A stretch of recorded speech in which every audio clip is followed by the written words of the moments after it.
సంచారం స్థలంలో జరిగించండి నాయన. నీ దాసుని మీద ప్రభు ఏడంతల ఆత్మను ఉంచండి ప్రభు. నీ స్తోత్రాలు వందనాలు. చేరి వచ్చిన ప్రతి బిడ్డ హృదయాన్ని ప్రభు సిద్ధపరచండి నాయన. అయా ఏ హృదయానికి ఏ మాటలు అవసరమో తండ్రి వాక్యమై ఉన్నదే నాతో అందరితో మాట్లాడే తండ్రి. ఈ వాక్యము ద్వారా ప్రభు ప్రతి బిడ్డతో ప్రభు మీరు మాట్లాడండి. ప్రతి హృదయాన్ని ఎరిగిన తండ్రి, ప్రతి అవసరాన్ని తీర్చే దేవుడు నాయన. అయా నీకు స్తుతులు స్తోత్రములు నాయన. ఇంకా రావాల్సిన బిడ్డలు కూడా ప్రభు త్వరపట్టి తీసుకురండి నాయన. ప్రతి బిడ్డ నడిపించండి నాయన. అయా నీ సన్నిధిలో ప్రభు ఒక దినము గడుపుట 1000 దినముల కంటే శ్రేష్టమన్నావు తండ్రి. అయా 1000 దినముల కంటే శ్రేష్టమైన ఈ దినములు ప్రభు ప్రతి బిడ్డనాయన గుర్తించి అయా నీ నామాన్ని ధ్యానం చేసే భాగ్యాన్ని ప్రతి బిడ్డకి దయచేయమని ప్రార్థన చేయించున్నాను. దయగలిగిన మా తండ్రి, ప్రేమ కలిగిన మా తండ్రి, దయామయుడ, కరుణామయుడ, జాలిగల తండ్రి, నీకే వందనాలు స్తోత్రాలు చెల్లిస్తున్నాను. కనికర సంపన్నుడా నీకు స్తోత్రాలు స్తోత్రాలు నాయన. సజీవుడైన దేవానికి స్తోత్రాలు తండ్రి. పరిశుద్ధుడా నీకు వందనాలు. అయా ఇనువారం అయ్యుండి ప్రభా మమ్మల్ని మేము మోసపుచ్చుకుంటున్నామేమో తండ్రి. అయ్యా అలా కాకుండా నా తండ్రి విని నా ప్రభ మా హృదయం అనే పలకల మీద నాయన నీ జీవ వాక్కులు నా ప్రభ మా హృదయాల్లో ముద్రించుకుని నాయన నీ భయం కలిగి నీ భక్తి కలిగి నీ అడుగు జాడల్లో నడిపించమని ప్రార్థిస్తున్నాను నాయన. నీ చిత్తం మీద మా పట్ల నెరవేర్చండి నాయన. నీ చిత్తానికి లోబడే భాగ్యం మాకు అందరికీ దయచేయి నాయన. పరిశుద్ధుడా నీకు వందనాలు వందనాలు స్తోత్రములు నాయన. ప్రభు అని పిలిచేవాడు నా వాడు కాడు కానీ తండ్రి చిత్తము జరిగించేవాడు నా వాడు అన్నావు ప్రభు. పరిశుద్ధాత్మ దేవ నీ చిత్తం మేము జరిగించాలి. నీ చిత్తం ఏదో మేము గ్రహించాలి నాయన. పరిశుద్ధుడా నీకు వందనాలు చెల్లిస్తున్నాను నాయన. చేరి వచ్చిన బిడ్డలందరూ మీరు జ్ఞాపకం చేసుకోండి. ఇంకా రావాల్సిన బిడ్డల ప్రభు త్వరగా నీ సన్నిధికి నడిపించమని అడుగుతున్నాను. మందిరాన్ని మరొకసారి జ్ఞాపకం చేసుకొని ఆయన పరిశుద్ధుడా మీరే నాయన. మొదటివాడు కడపటివాడు నీవే కర్తండ్రి. పరిశుద్ధుడా నీకు స్తోత్రాలు స్తోత్రాలు స్తోత్రాలు. జీవము కలిగిన దేవ ఇంతవరకు మీరు చూపిన కృపను బట్టి ధన్యతను బట్టి స్తుతిస్తున్నాను నాయన. ఇంకా కొరతలు పొదుగులు కూడా మీరే తీర్చండి నాయన. త్వరగా ప్రభా నీ సన్నిధాన్ని ప్రభా అయ్యా చేరి నీ నామాన్ని గణపరచడానికి ప్రభా అయ్యా నిన్ను ధ్యానించడానికి మందిరంలోకి వెళ్ళి ప్రభా అయ్యా నీకు ఎంతో మహిమ తెచ్చే బిడలుగా నాయన అయ్యా ఉంటారు కదా ప్రభా. అయ్యా ప్రతి బిడ నడవాలని ప్రభా ఆశతో ఉన్నారు తండ్రి. పరిశుద్ధుల మందిరాన్ని మీరే పూర్తి చేయండి నాయన. నీ హస్తం చాపండి, నీ గాయాలు చాపండి ప్రభా. పరిశుద్ధాత్మ తండ్రి మీరే కార్యాలు జరిగించమని సమస్తాన్ని హస్తాలకు అప్పగిస్తున్నాను నాయన. నీ కృపకి నీ దయకు అప్పగిస్తున్నాయన. మహిమా ఘనత ప్రభావాలు మీరు పొందుకోనమని స్తుతిస్తూ ప్రార్థిస్తూ నజరేయుడైన యేసయ్య అతి శ్రేష్టమైన నామములో ఈ కొద్ది మనవులు అడిగి వేడుకుని ప్రార్థన చేస్తున్నాను పరమ తండ్రి. మన ప్రభువే మహాదేవుడు తన మహాత్యము గల రాజు. మన ప్రభువే మహాదేవుడు తన మహాత్యము గల రాజు.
తండ్రి యొక్కయు కుమారుని యొక్కయు పరిశుద్ధాత్మ యొక్కయు నామమున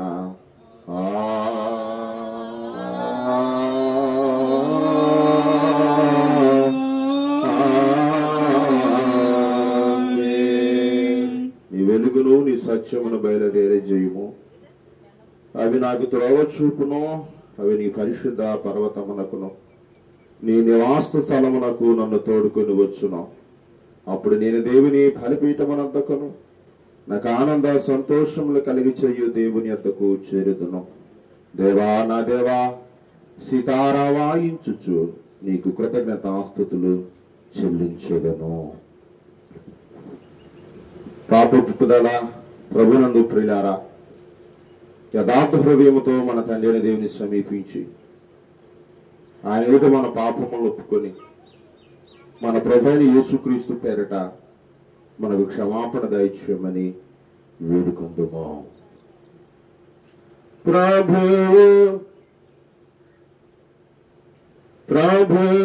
నామము వలననే మనకు సహాయము కలుగుచున్నది. భూమి ఆకాశములను సృజించినవాడు ఆయనే. ప్రభువు సన్నిధిని నా అతిక్రమములు నేనొప్పుకొందు నను కొంటిని. నీవు నా పాపదోషము పరిహరించి ఉన్నావు. మా సృష్టికర్తవు మోచుకుడవైన సర్వశక్తి గల దేవా, దీనులము పాపుల మగ్గు మేము స్వాభావికంగా పాపులు మరియు అపవిత్రులు మరియు తలంపు వలన మాట వలన క్రియల వలన నీకు విరోధముగా పాపము చేతుమని తొప్పుకొనుచున్నాము. కావున మేము మా ప్రభువైన యేసుక్రీస్తు నిమిత్తమున నీ కృపను వెదగుచు వేడుకొనుచు మితిలేని కనికిరము గల నీ యొద్దకు ఆశ్రయమునకై వచ్చుచున్నాము. మా కొరకు చనిపోటకై మమ్మల్ని కనికరించి ఆయన నిమిత్తం మా సమస్త పాపములకు క్షమాపణ దయచేయము. మేము నీ కృప చేత నిత్య జీవం పొందినట్లు నిన్ను గూర్చి నీ చిత్తమును గూర్చి సరైన జ్ఞానమును నీ వాక్యమునకు తగిన విధేయతను మా యందు నీ పరిశుద్ధ ఆత్మ వల్ల పొందింపబడి మా ప్రభువైన యేసు క్రీస్తు ద్వారా నిన్ను వేడుకొనుచున్నాము. ఆమేన్. మన పరలోకపు తండ్రి సర్వశక్తి గల దేవుడు మనల్ని కనికరించి మన కొరకు చిన్నప్పటికై తన కుమారునిచ్చి ఆయన మూలమున మన పాపములన్నిటినీ క్షమించున్నాడు.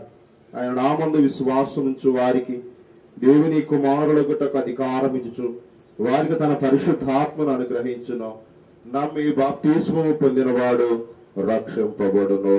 ఓ ప్రభువా, ఈ రక్షణ అందరికీ దయచేయము.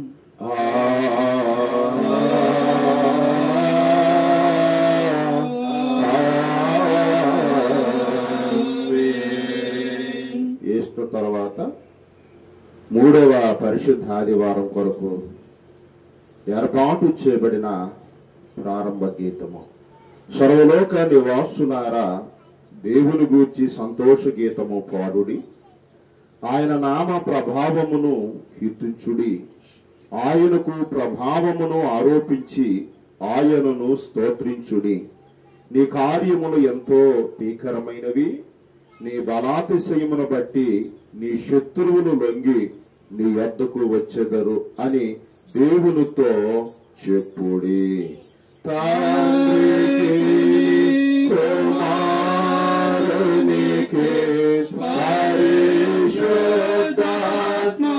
పరిశుద్ధాత్మకును ఆదియందు ఇప్పుడు ఎల్లప్పుడూ యుగయుగములందు మహిమ కలుగును.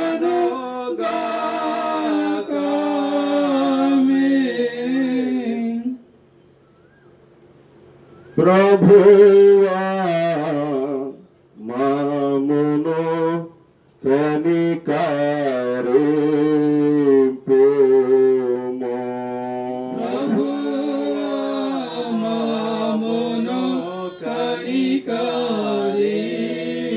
కనికరింపుము. క్రీస్తు మామును కనికరింపుము.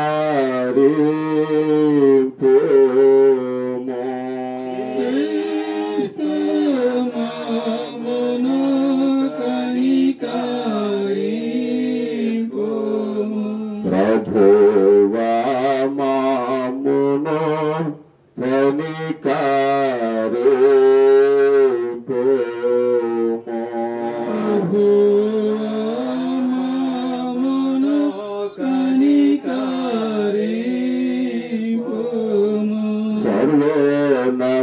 సర్వోన్నతమైన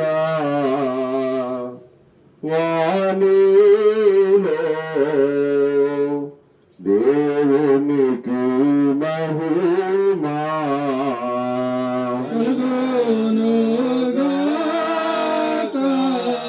దేవునికి మహిమా కలుగునుగాక.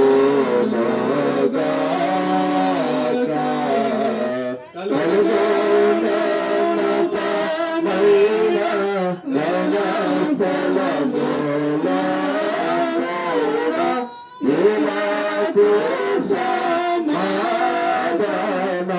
నరుల కాలనాదాయ. ప్రభువైన దేవా పరమరాజా సర్వపరిపాలా పరిపూర్ణ శక్తి బల పరమజాలకానిను మహిమి స్తుతించు మరి పొగడు సున్నాము మహిమ పరచు ఆరాధించు సున్నాము నీను మహిమాతి సువామను మహిదాలంచు మహిని మాస్తుతి కృత నతాని చూచుమాము.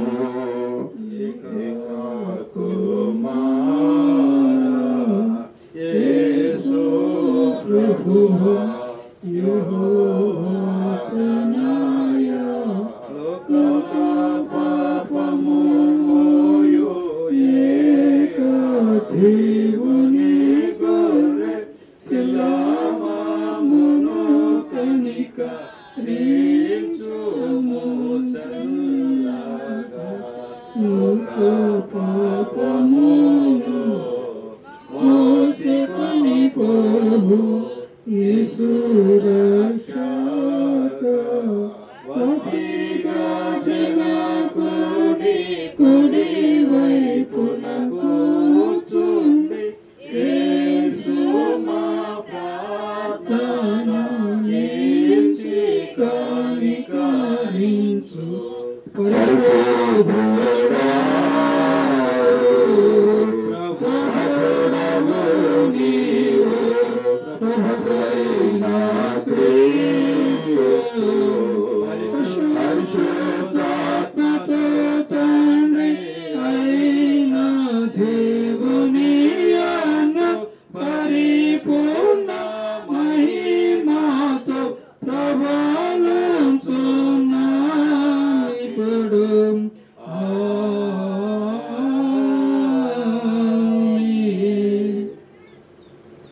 ప్రభు మీతో నుండుగాక. ఆత్మతో నుండుగాక. ప్రార్థించుకుందాం. సర్వశక్తి గల దేవా, అక్రమస్తులు నీ నీతి మార్గమునకు మళ్ళుకొనున్నట్లు వారికి నీ సత్యమును వెలుగును కనపరిచి ఉన్నావు.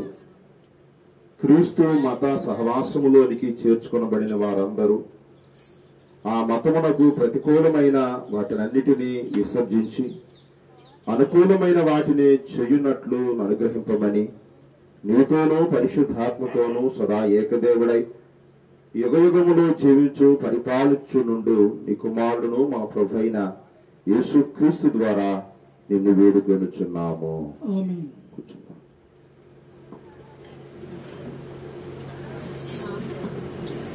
ఈస్టర్ తర్వాత ఆ 3వ పరిశుద్ధ ఆదివారం ఆరాధన కొరకై ఏర్పాటు చేయబడిన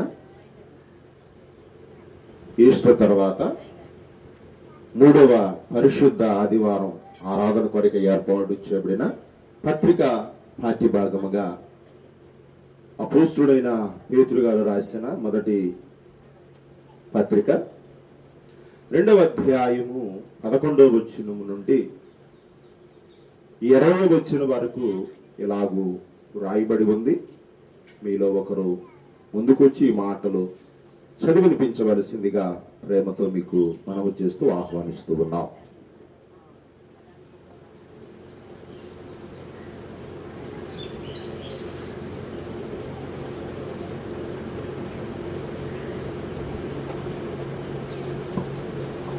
పేతురు రాసిన మొదటి పత్రిక 2వ అధ్యాయం 11 నుంచి 20 వరకు. ప్రియులారా, మీరు పరదేశులను యాత్రికులనై ఉన్నారు గనుక ఆత్మకు విరోధముగా పోరాడు శరీరాశలను విసర్జించి అన్యజనులు మిమ్మల్ని ఏ విషయంలో దుర్మార్గులని దూషింతురో ఆ విషయంలో వారు మీ సత్క్రియలను చూసి వాటిని బట్టి దర్శన దినమున దేవుని మహిమపరచునట్లు వారి మధ్యను మంచి ప్రవర్తన కలవారై ఉండవలనని మిమ్మల్ని బ్రతిమాలుకొనుచున్నాను. మనుషులు నియమించు ప్రతి కట్టడను ప్రభు నిమిత్తమై లోబడి ఉండుడి. రాజు అందరికిని అధిపతియును, నాయకులకు దుర్మార్గులకును ప్రతిదండన చేయుటకును సన్మార్గులకు మెప్పు కలుగుటను రాజు వలన పంపబడిన వారనియు వారికి లోబడి ఉండుడి. ఏలయనగా మీరిట్లు యుక్త ప్రవర్తన గలవారై అజ్ఞానముగా మాట్లాడు మూర్ఖుల నోరు మూయుట దేవుని చిత్తము. స్వతంత్రులై ఉండియు దుష్టత్వమును కప్పిపెట్టుటకు మీ స్వాతంత్ర్యమును వినియోగపరచక దేవునికి దాసులమని లోబడి ఉండుడి. అందరినీ సన్మానించుడి, సహోదరులను ప్రేమించుడి, దేవునికి భయపడుడి, రాజును సన్మానించుడి. పనివారులారా, మంచివారును సాత్వికులైన వారికి మాత్రము కాక ముష్కరులైన మీ యజమానులకును పూర్ణ భయముతో లోబడి ఉండుడి. ఎవడైనను అన్యాయముగా శ్రమ పొందుచు దేవుని గూర్చిన మనస్సాక్షి కలిగి దుఃఖము సహించిన ఎడల అది హితమగును. తప్పిదమునకై దెబ్బలు తినినప్పుడు మీరు సహించిన ఎడల మీకేమి గనము, మేలు చేసి బాధపడినప్పుడు మీరు సహించిన ఎడల అది దేవునికి హితమగును. ఇందుకు మీరు పిలువబడితిరి. ఇంతటితో ఇది మనకు ఏర్పాటు చేయబడిన పత్రికా పాఠ్యభాగం ఎంత ప్రియంతమో. హల్లెలూయా హల్లెలూయా హల్లెలూయా.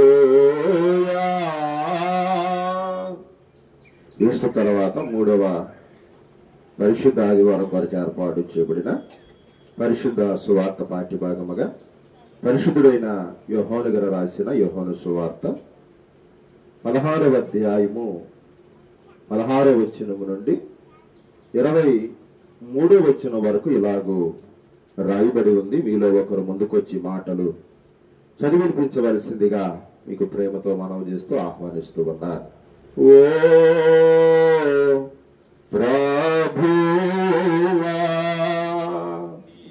నీకు మహిమ కలుగును గాక. ఈస్టర్ తర్వాత 3వ ఆదివారం కొరకు ఏర్పాటు చేయబడిన స్వార్థ పాఠ్యభాగము యోహాను సువార్త 16వ అధ్యాయము 16వ వచనం నుండి 23వ వచనం వరకు చదువుకుందాం. కొంచెం కాలమైన తరువాత మీరిక నన్ను చూడరు, మరి కొంచెం కాలమునకు నన్ను చూసేదరని చెప్పాను. కాబట్టి ఆయన శిష్యులలో కొందరు కొంచెం కాలమైన తరువాత నన్ను చూడరు, మరి కొంచెం కాలమునకు నన్ను చూచెదరు, నేను తండ్రి యొద్దకు వెళ్ళుచున్నాననియు ఆయన మనతో చెప్పుచున్న మాట ఏమిటని ఒకరితో ఒకరు చెప్పుకొనిది. కొంచెము కాలమని ఆయన చెప్పుచున్నదేమిటి? ఆయన చెప్పుచున్న సంగతి మనకు తెలియదని చెప్పుకొనిది. వారు తన్ను అడుగగోరుచుండిరని యేసు ఎరిగి వారితో ఇట్లను, కొంచెం కాలమైన తరువాత మీరు నన్ను చూడరు, మరి కొంచెం కాలమునకు నన్ను చూచెదరని నేను చెప్పిన మాటలను గూర్చి మీరు ఒకరితో ఒకడు ఆలోచించుకొనుచున్నారా? మీరు ఏడ్చి ప్రలాపింతురు గాని లోకము సంతోషించును, మీరు దుఃఖింతురు గాని మీ దుఃఖము సంతోషమగునని మీతో నిశ్చయముగా చెప్పుచున్నాను.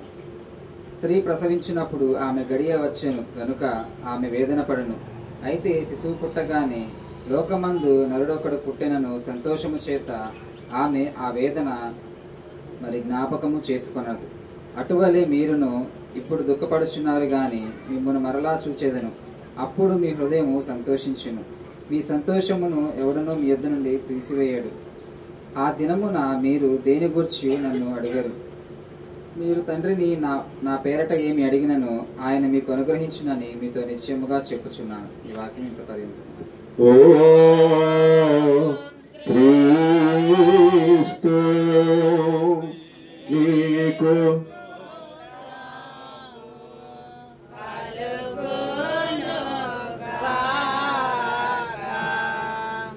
అందరూ కలిసి అపోస్తల విశ్వాస ప్రమాణం మన విశ్వాస ప్రమాణంగా ఒప్పుకుందాము. భూమి ఆకాశమును స్తుతించిన సర్వశక్తి గల తండ్రి అయిన దేవుని నమ్ముచున్నాను. ఈయన పరిశుద్ధాత్మ వలన గర్భము ధరింపబడి కన్య అయిన మరికి పుట్టి 2 కిలోల అధికారం క్రింద శ్రమపడి చనిపోయి సమాధి చేయబడిననియు అదృశ్య లోకములోనికి దిగిననియు చనిపోయిన వారిలో నుండి 3వ దినమున లేచి పరలోకమునకెక్కి సర్వశక్తి గల తండ్రి అయిన దేవుని కుడి చేతి వైపున కూర్చుని ఉన్నాడని సజీవులకును మృతులకును తీర్పు చేయుటకు అక్కడి నుండి వచ్చిన నమ్ముచున్నారు. పరిశుద్ధాత్మను నమ్ముచున్నారు. పరిశుద్ధ క్రైస్తవ సంఘముకు పరిశుద్ధుల సహవాసమును పాప క్షమాపణై శరీర పునరుద్ధానము నిత్య జీవమును ఉన్నామని ఆమేన్.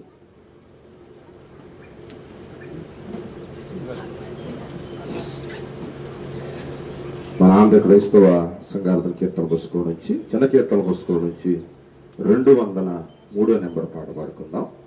ఆఖరి చరణంలో అందరూ కూడా లేచి నిలవబడి ప్రార్థించుకుని దేవుని మాటలు విందాం. 203.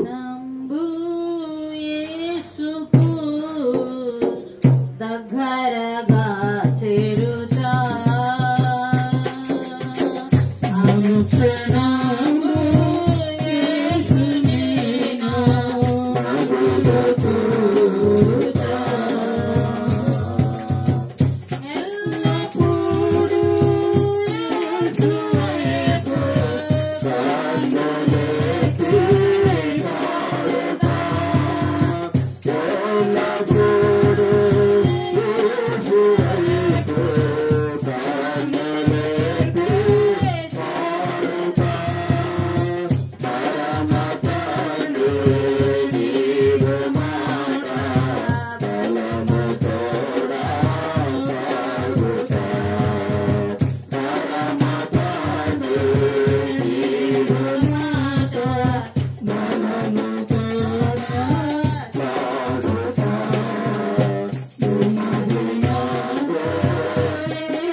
ఆరాధనకు యోగ్యుడిగా మా అందరి స్తుతులపైన ఆశీనుడిగా మీరున్నందుకు వందనాలు.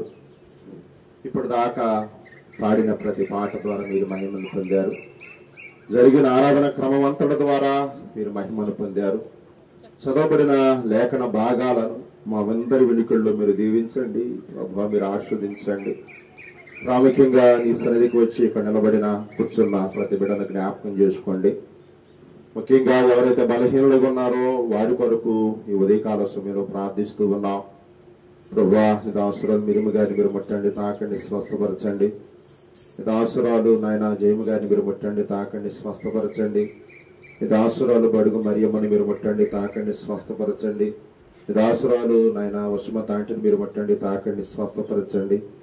ఇంకా నీ దాసుడు అబ్రాం గారిని మీరు ముట్టండి, తాకండి, స్వస్థపరచండి. ఇంకా ఎవరైతే నాయన ఆయా బలహీనతలతో అనారోగ్యాలతో బాధపడుతూ ఉన్నారో యేసు నామములో ఇప్పుడే వారికి స్వస్థతను ప్రకటించండి, విడుదలను ప్రకటించండి, నెమ్మదిని ప్రకటించండి, ఆరోగ్యాన్ని ఆయుష్ని మీరు ప్రకటించమని ప్రార్థన చేస్తూ ఉన్నారు. ప్రాముఖ్యంగా ఈ ఉదయకాల సమయమందు నాయన ఈ వాక్యం ద్వారా నీ బిడ్డలందరితో మాట్లాడండి, వారి హృదయాలు తెరవండి. వాక్యానికి లోబడేవారిగా, వాక్యాన్ని ప్రేమించేవారిగా, వాక్యాన్ని గౌరవించేవారిగా నీ ప్రజలు మీరు సిద్ధపరచమని ప్రార్థన చేస్తున్నాం. నాయన ఎవరైతే ఆర్థిక బంధకాలలో ఉన్నారో యేసు నామములో విడుదల విముక్తిని మీరు ప్రసాదించమని ప్రార్థన చేస్తున్నాం. ప్రతి కుటుంబంలో నీ శాంతి, నీ సమాధానం ఉంచమని ప్రార్థన చేస్తున్నాను. దీర్ఘకాలిక వ్యాధులన్నింటినీ కూడా స్వస్థపరచండి, బాగుంచమని ప్రార్థన చేస్తున్నాను. ప్రభువా, ఇక ముందున్న సమయం అంతా ఆశీర్వాదకరంగా, దీవెనకరంగా మార్చి మహిమ మీరు పొందుకోవాలి. మమ్మల్ని మేము తగ్గించుకుంటూ నీ నామనెత్తి మెచ్చిస్తూ యేసయ్య పరిశుద్ధ నామముందే ప్రార్థించి పొందున్నాం పరమ తండ్రి, ఆమేన్. మన తండ్రి దేవుని నుండి మన ప్రభువైన యేసుక్రీస్తు నుండి కృపయు సమాధానం మీకు కలుగును గాక. కూర్చోండి.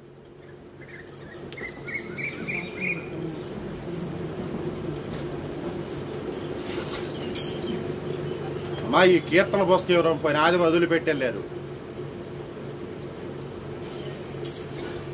ఇక్కడ 2 పేపర్లు కూడా చింపుకున్నారు, ఆకలి అయ్యి అనుకుంటా. అది ఈ 2 పేపర్లు కూడా చింపుకున్నారు, కొంచెం ఆకలి అయినట్టుంది. ఎవరికో ఆత్వికదా తీసుకోండి, తీసుకో. ఆత్విక ఆకలి అయింది అయితే. ఇప్పుడు మరి మమ్మల్ని రొట్టెలు తీసుకొచ్చి పెట్టమంటారేంటి? రైట్ రైట్, చాలా మంచిది. మీ అందరికీ ప్రభువైన యేసుక్రీస్తు నామములో శుభవందనాలు, ఆశీస్సులు దేవుని సేవకుడిగా పలుకుతూ ఉన్నాను. దేవుడు మిమ్మల్ని అందరినీ ఈ ఆదివారం నిండారిగా దీవించి ప్రభు ఆస్వాదించునుగాక. ఆమె ఒక 30 నిమిషాలు దేవుని మాటలు విందాం. జాగ్రత్తగా దేవుని మాటలు వినండి. ఎండలో బాగా ముదిరినయా, తేలిగ్గానే ఉండయా? కొంచెం అందరూ చెప్పండి అమ్మా. ముదిరినయా? కాబట్టి ఎండకు కొంచెం జాగ్రత్తగా ఉండండి. కరువు పనికి వెళ్ళండి, చక్కగా 9 ఇంటికి వచ్చేసేయండి. ఒక 3 లీటర్ల కంటే ఎక్కువ నీళ్లు తాగుతూ ఉండండి. వారంలో ఒక్కరోజు కొబ్బరి నీళ్లు తాగండి. డైలీ ఒక పూట అన్న ఒక గ్లాసు మజ్జిగ తాగండి. ఇవన్నీ సూక్తులు, అంటే ఎండ నుంచి మనల్ని మనం ఏం చేసుకోవడానికి, కాపాడుకోవడానికి. ఇప్పుడు మంచి చేయడం తప్పేమైనా ఉందా? తప్పు లేదు. కాబట్టి చేస్తే చేయండి, లేకపోతే లేదు. ఇక డబ్బులు ఎవరు ఇస్తారయ్యా అని మాత్రం అడగమాకండి. మీరు ఎందుకంటే మామూలు కాదు కాబట్టి ముందే ఒక మాట అడుగుంటే మంచిది. కాబట్టి డబ్బులు కొంచెం పొదుపుగా వాడుకోండి. ఇక దేవుని మహాకృపను బట్టి ఒక్క మాట మీకు జ్ఞాపకం చేసి ముందుకు వెళ్ళాలనుకుంటున్నాను.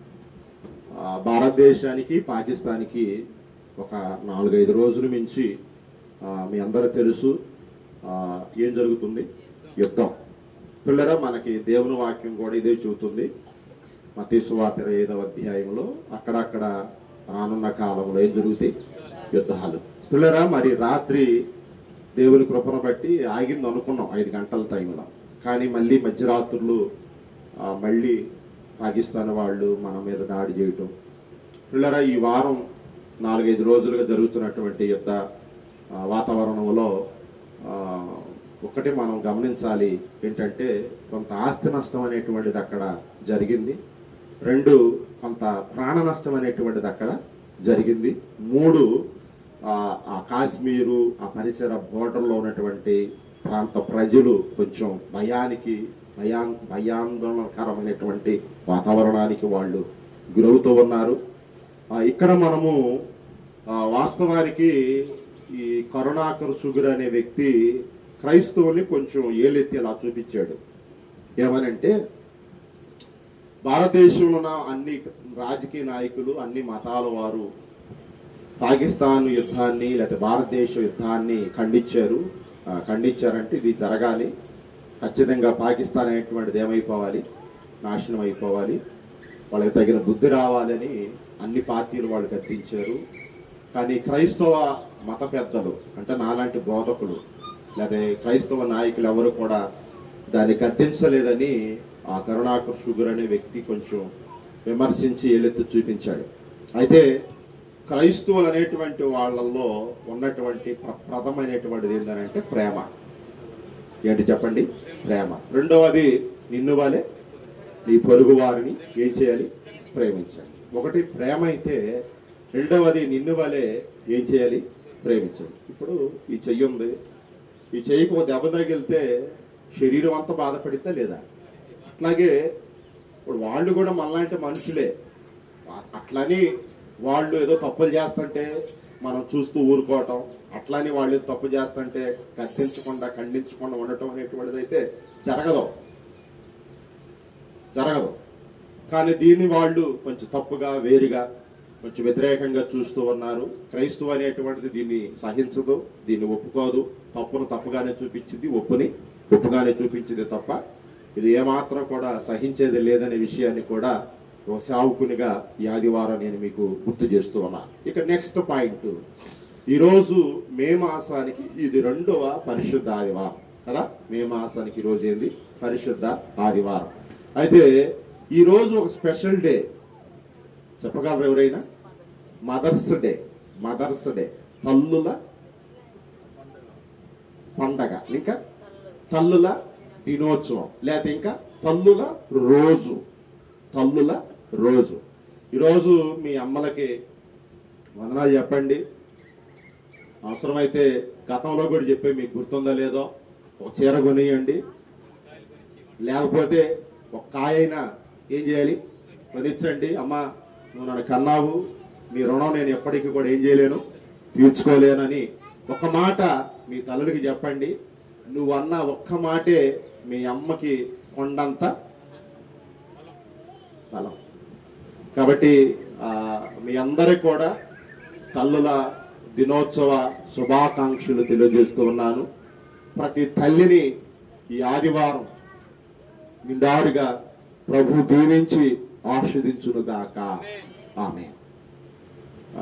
ఎందుకంటే మీరు నవమాసాలు మీ బిడ్డల్ని మోసారు,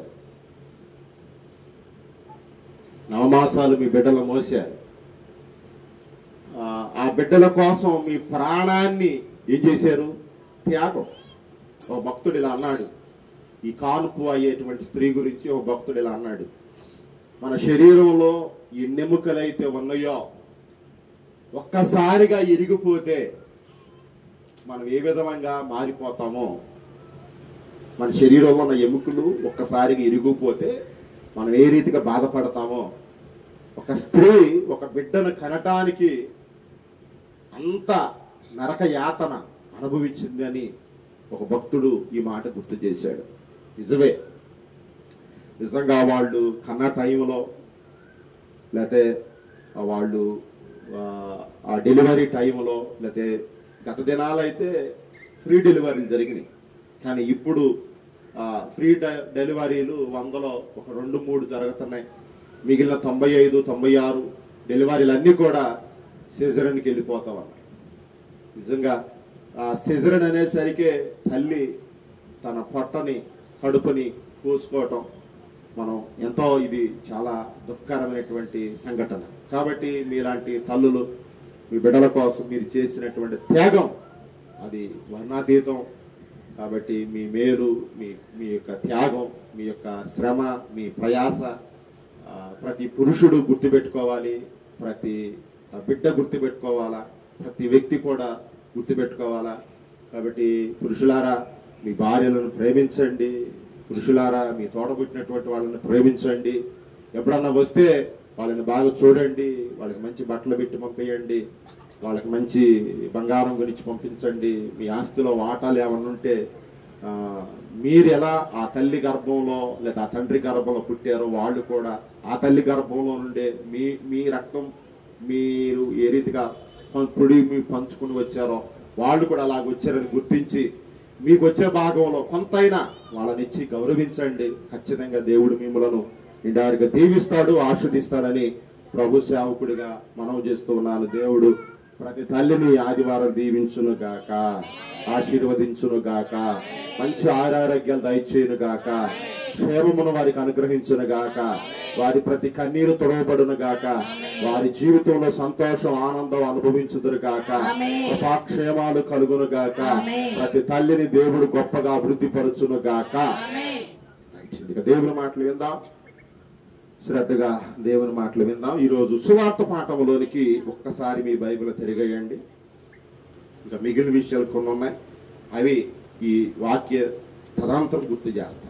యోహాను సువార్త, సువార్త పాఠంగా యోహాను సువార్త 16వ అధ్యాయము. ఒక మాట చదువుదాం. 16వ అధ్యాయము 20వ వచనాన్ని చదవగలరా? చదవయ్యా. ఏడ్చి పరాపింతురు గాని లోకము సంతోషించును. మీరు దుఃఖింతురు గాని మీ దుఃఖము సంతోషమగునని మీతో నిశ్చయముగా చెప్పుచున్నాను. ఈరోజు మన అంశము దుఃఖాన్ని సంతోషముగా మార్చే దేవుడు. ఈ మాట అండర్లైన్ చేసుకోండి. అక్కడ ఉన్నటువంటి 20వ వచనంలో ఉన్న మాట, మీరు దుఃఖింతురు గాని మీ దుఃఖము సంతోషమగునని మీతో నిశ్చయముగా చెప్పుచున్నాను. ఈరోజు మన అంశము దుఃఖాన్ని సంతోషముగా మార్చే దేవుడు.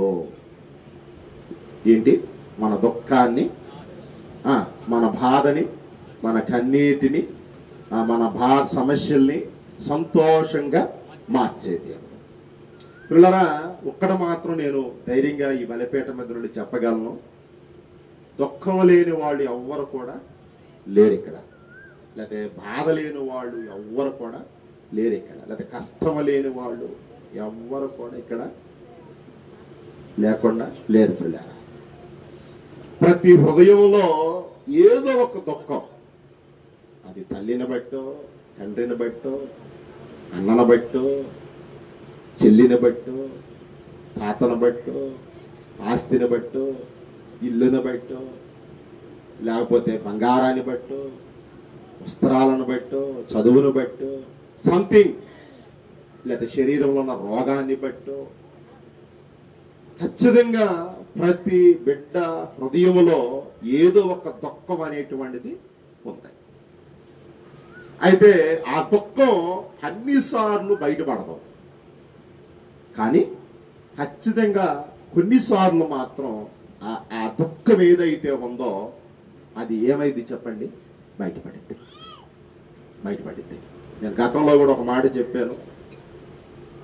మా నాన్నగారిని తలుచుకున్నప్పుడల్లా కొంచెం బాధ అనిపిస్తూ ఉంటుంది. అయ్యో, నాన్నుంటే ఎంత బాగుండు, నాన్న సపోర్ట్ నాకు అవసరమైంది, ఇప్పుడు నాన్న సహాయం నాకు అవసరమైంది. ఆ ప్లేసు ఎవరో భర్తీ చేయలేంది, ఎవరు తీర్చలేంది. అరే, నానుంటే నాకు ఈరోజు కొండంత అండగా ఉండేది కదా అని కొంచెం అప్పుడప్పుడు నేను ఒక్కడే ఉన్నప్పుడు ఏడ్చుకుంటా ఉంటా, బాధపడతా ఉంటా. కాబట్టి పిల్లరా, దుఃఖం అనేటువంటిది ప్రతి ఒక్కరి హృదయంలో ఉంటుంది, ప్రతి హృదయంలో ప్రతి మనిషిలో ఉంటుంది. కానీ బైబిల్ చెబుతూ ఉంది ఈ 20 వచనంలో, ఈరోజు సువార్త పాఠంలో, నీ దుఃఖం ఏదైతే ఉందో, లేదా నీ బాధ ఏదైతే ఉందో, నీ కలతం, నీ కన్నీరు, నీ బాధ, నీ ఇరుకు ఇబ్బంది ఏదైతే ఉందో, బైబిల్ చెబుతూ ఉంది దానిని మన దేవుడు ఏం చేసే దేవుడు అంట, సంతోషముగా మార్చే దేవుడు. ఇప్పుడు అందరు చెబుతారు ఈ మాట, నీ దుఃఖాన్ని, చెప్పండి ఈ మాట, నీ దుఃఖాన్ని సంతోషముగా మార్చే దేవుడు. ఇప్పుడు చెప్పాలి, నా దుఃఖాన్ని సంతోషముగా మార్చే దేవుడు. ఎలా మారుస్తాడు మన దుఃఖాన్ని? ఎలా? అసలుకి ఈ దుఃఖం ఎందుకు ఉంది? ఇందాక నీకు చెప్పా, మనిషికి ఎందుకు దుఃఖం ఉందా. మరి ఈరోజు ఈ దుఃఖం గురించిన అంశం ఎందుకో, లేకపోతే ఈ బాధను గురించిన అంశం ఎందుకు అని అంటే, మనము ఈస్టర్ తర్వాత ఆదివారాల్లో ఉన్నాం. దీన్ని మీరు మర్చిపోవద్దు ఎప్పుడు కూడా. ఈ నెలంతా కూడా ఇది మీరు మర్చిపోవద్దు. ఏ ఆదివారాల్లో ఉన్నాం చెప్పండి? ఈస్టర్ తర్వాత ఆదివారాల్లో ఉన్నాం. ఈ ఆదివారాల్ని లేకపోతే ఈ రోజుల్ని ఏమంటారంటే యేసు ప్రభువు వారు తిరిగి లేచినటువంటి రోజులు ఇవి. ఎందుకు ఈ రోజులు మనం గుర్తుపెట్టుకోవాలంటే, యేసు ప్రభువు వారు మరికొద్ది రోజుల్లో ఈ భూలోకాన్ని విడిచి ఎక్కడికి వెళ్ళిపోబోతున్నాడు చెప్పండి? పరలోకానికి. ఇప్పుడు ఆయన చనిపోవటమే ఇది ఒక పెద్ద దుఃఖం, జాగ్రత్తగానండి. ఆయన శ్రమ పడటమే ఒక దుఃఖం, ఆయన అప్పగించబడటమే ఒక దుఃఖం, ఆయన సిలువేయబడటమే ఒక దుఃఖం, ఆయన చనిపోవటం ఒక దుఃఖం, ఆయన తిరిగి లేవటం ఒక ఆనందం. అయితే మరలా కొద్ది రోజులు అయిన తర్వాత మరలి ఆయన ఈ లోకాన్ని విడిచి ఎక్కడికి వెళ్ళిపోబోతున్నాడు? పరలోకానికి. అందుకే 16వ వచనంలో ఈ మాట ఉంటుంది, చదవండి ఈ మాట. 16 కొంచెము కాలమైన తర్వాత మీరిక నన్ను అందుకు. వాళ్ళకి ఆ దుఃఖం అర్థమైందా? యేసు ప్రభు చెప్పాడు అంటే పునరుద్ధానం చెందిన తర్వాత కొద్ది రోజులే వాళ్ళతో ఉన్నాడు. ఇప్పుడు 3వ వారంలో ఉన్నాం ఈస్టర్ తర్వాత. మరి కొద్ది రోజుల్లోనే ఆయన ఈ భూలోకాన్ని విడిచి ఎక్కడికి వెళ్ళబోతున్నాడు? పరలోకానికి. మీకు తెలుసో లేదో, నేను ఒక మాటలో చెప్పాలంటే ఇవి యేసు ప్రభు వారి యొక్క చివరి మాటలు అవ్వచ్చు. ఇవి యేసు ప్రభు వారి యొక్క ఏ మాటలు చెప్పండి? చివరి మాటలు. నిన్న ఒక సైనికుడు వీర జవాన్ మరణించాడు, మురళి నాయకుడు. అతడు లాస్ట్ మాటలు కొన్ని మాట్లాడాడు, వీడియో కాల్తో మాట్లాడాడు. అతను దేశం కోసం అక్కడ పడుతున్నటువంటి త్యాగం గురించి, శ్రమల గురించి వాళ్ళ అమ్మగారితో, వాళ్ళ మేనమామ గారితో మాట్లాడాడు. నేను ఒక వీర జవాన్ నేను చూస్తూ ఉన్నాను. వాళ్ళు ఇక్కడికి వచ్చినప్పుడు ఎంత సంతోషంగా ఉంటారో మనం చూసి మనం ఏమనుకుంటామంటే, అబ్బా ఇక్కడ వాళ్ళు ఇంత డబ్బుతో ఇంత హ్యాపీగా ఉండారంటే బోర్డర్లో కూడా అంతకంటే ఎక్కువగా హ్యాపీగా ఉన్నారు కావాలి అనుకుంటాం. నో, నేను చూశాను ఒక వీర జవాన్ని చపాతీలు ఏవైతే ఉన్నాయో ముక్కలు చేసుకుని కింద ప్యాంట్ జేబులో పెట్టుకున్నాడు. ఇక్కడ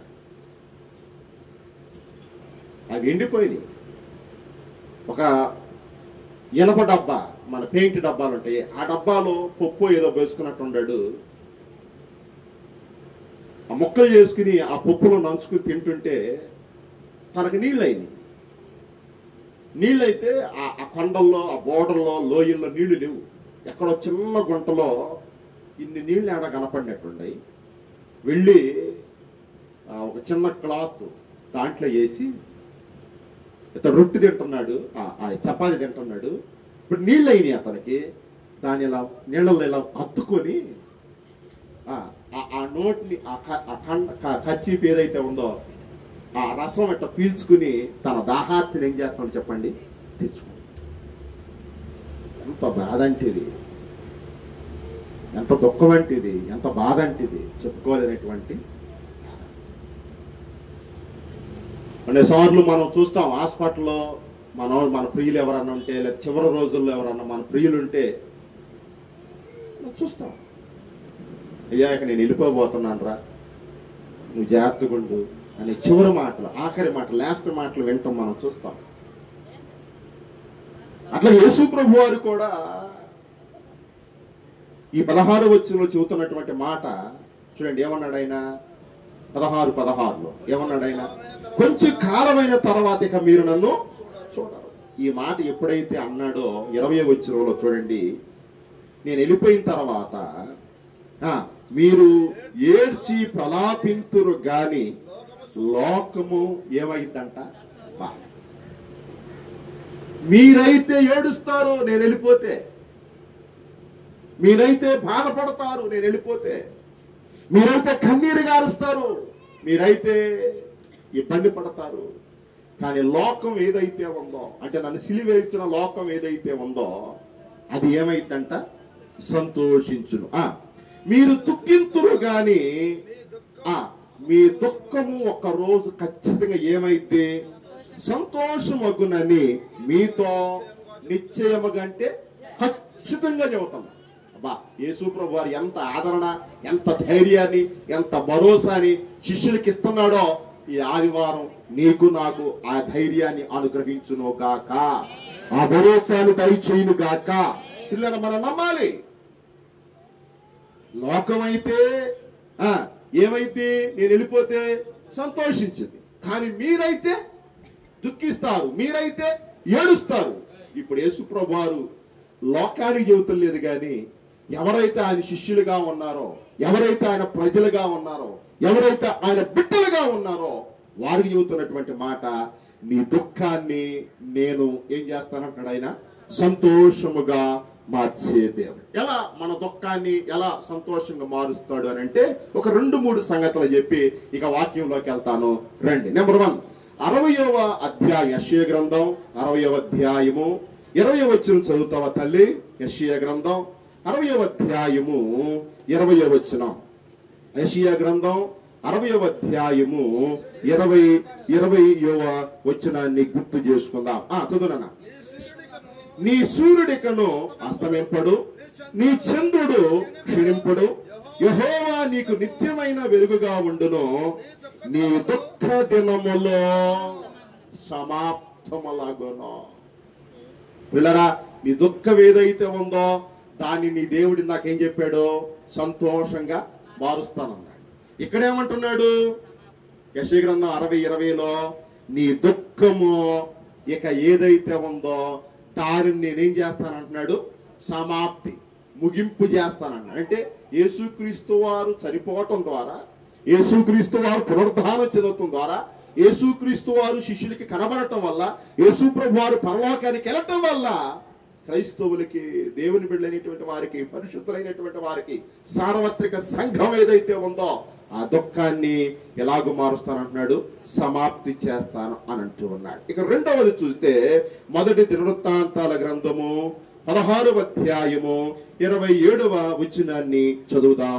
రండి. మొదటి దినవృత్తాంతాల గ్రంథము 16వ అధ్యాయము 27వ వచనాన్ని ఈ సందర్భంగా మనము చదువుదాం. 16వ అధ్యాయము మొదటి దినవృత్తాంతాల గ్రంథము 27వ వచనాన్ని గుర్తు చేసుకుందాం. ఘనత ప్రభావములు ఆయన సన్నిధిలో ఉన్నవి, బలమును సంతోషమును ఎవరి దగ్గర ఉందంట? సంతోషం ఎవరి దగ్గర ఉంది? యేసయ్య దగ్గరే ఉంది. ఈ లోకంలో ఎవరి దగ్గర సంతోషం లేదు. అందుకే మనం పాట పాడతాం కదా, సంతోషం ఎక్కడ ఉందని సమాధానమెచ్చట నాకు,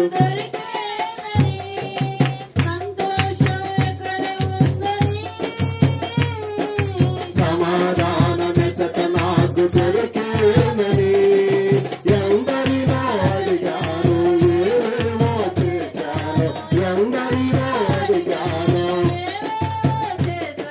చివరికది నీలోనే కనుగొన్నాను, చివరికది నీలోనే కనుగొన్నాను. ఎంత మంచి దేవుడవయ్యా యేసయ్యా, చింతలన్నీ తీరేనయ్యా నిన్ను చేరినా, చింతలన్నీ తీరేనయ్యా నిన్ను చేరినా. కాబట్టి 27వ వచనంలో ఉంది, ఘనత ప్రభావములు ఆయన సన్నిధిలో ఉన్నవి, బలమును సంతోషమును ఎక్కడున్నవంట? ఆయన దగ్గరే ఉంది. సంతోషం ఆయన దగ్గరే ఉంది.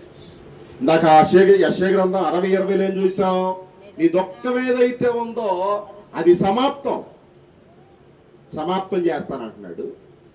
ఇక్కడేమంటున్నాడు?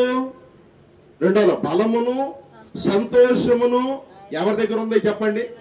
ఎవరి దగ్గర? యేసయ్య దగ్గర. పిల్లరా, ఇందాక నేను చెప్పినట్లుగా దుఃఖం అనేటువంటిది అందరి దగ్గర ఉంది కదా. ఇక్కడ కూర్చున్న మనందరి దగ్గర ఏముంది? దుఃఖమే ఉంది. ఇప్పుడు సంతోషం ఎవరి దగ్గర ఉంది చెప్పండి? మీ దగ్గర ఏమైనా ఉంటే చెప్పండి అమ్మ, ఏసై దగ్గరికి ఎందుకు? మీలో ఎవరి దగ్గరైనా నా దగ్గర సంతోషం ఉంది పాస్టర్ గారు, నా దగ్గర ఆనందం ఉంది పాస్టర్ గారు అని ఎవరైనా చెప్పగలరా? ఎవరు చెప్పలే. ఆఖరికి మీ దైవజనుడు కూడా చెప్పలేడు, మీ పాస్టర్ గారు కూడా చెప్పలేడు, ఆఖరికి డబ్బున్నవాడు కూడా చెప్పలేడు, ఆఖరికి పేదవాడు కూడా చెప్పలేడు, ఆఖరికి రాజకీయ నాయకుడు కూడా చెప్పలేడు, ఆఖరికి తత్వవేత్తలు కూడా చెప్పలేరు నా దగ్గర ఏముందని.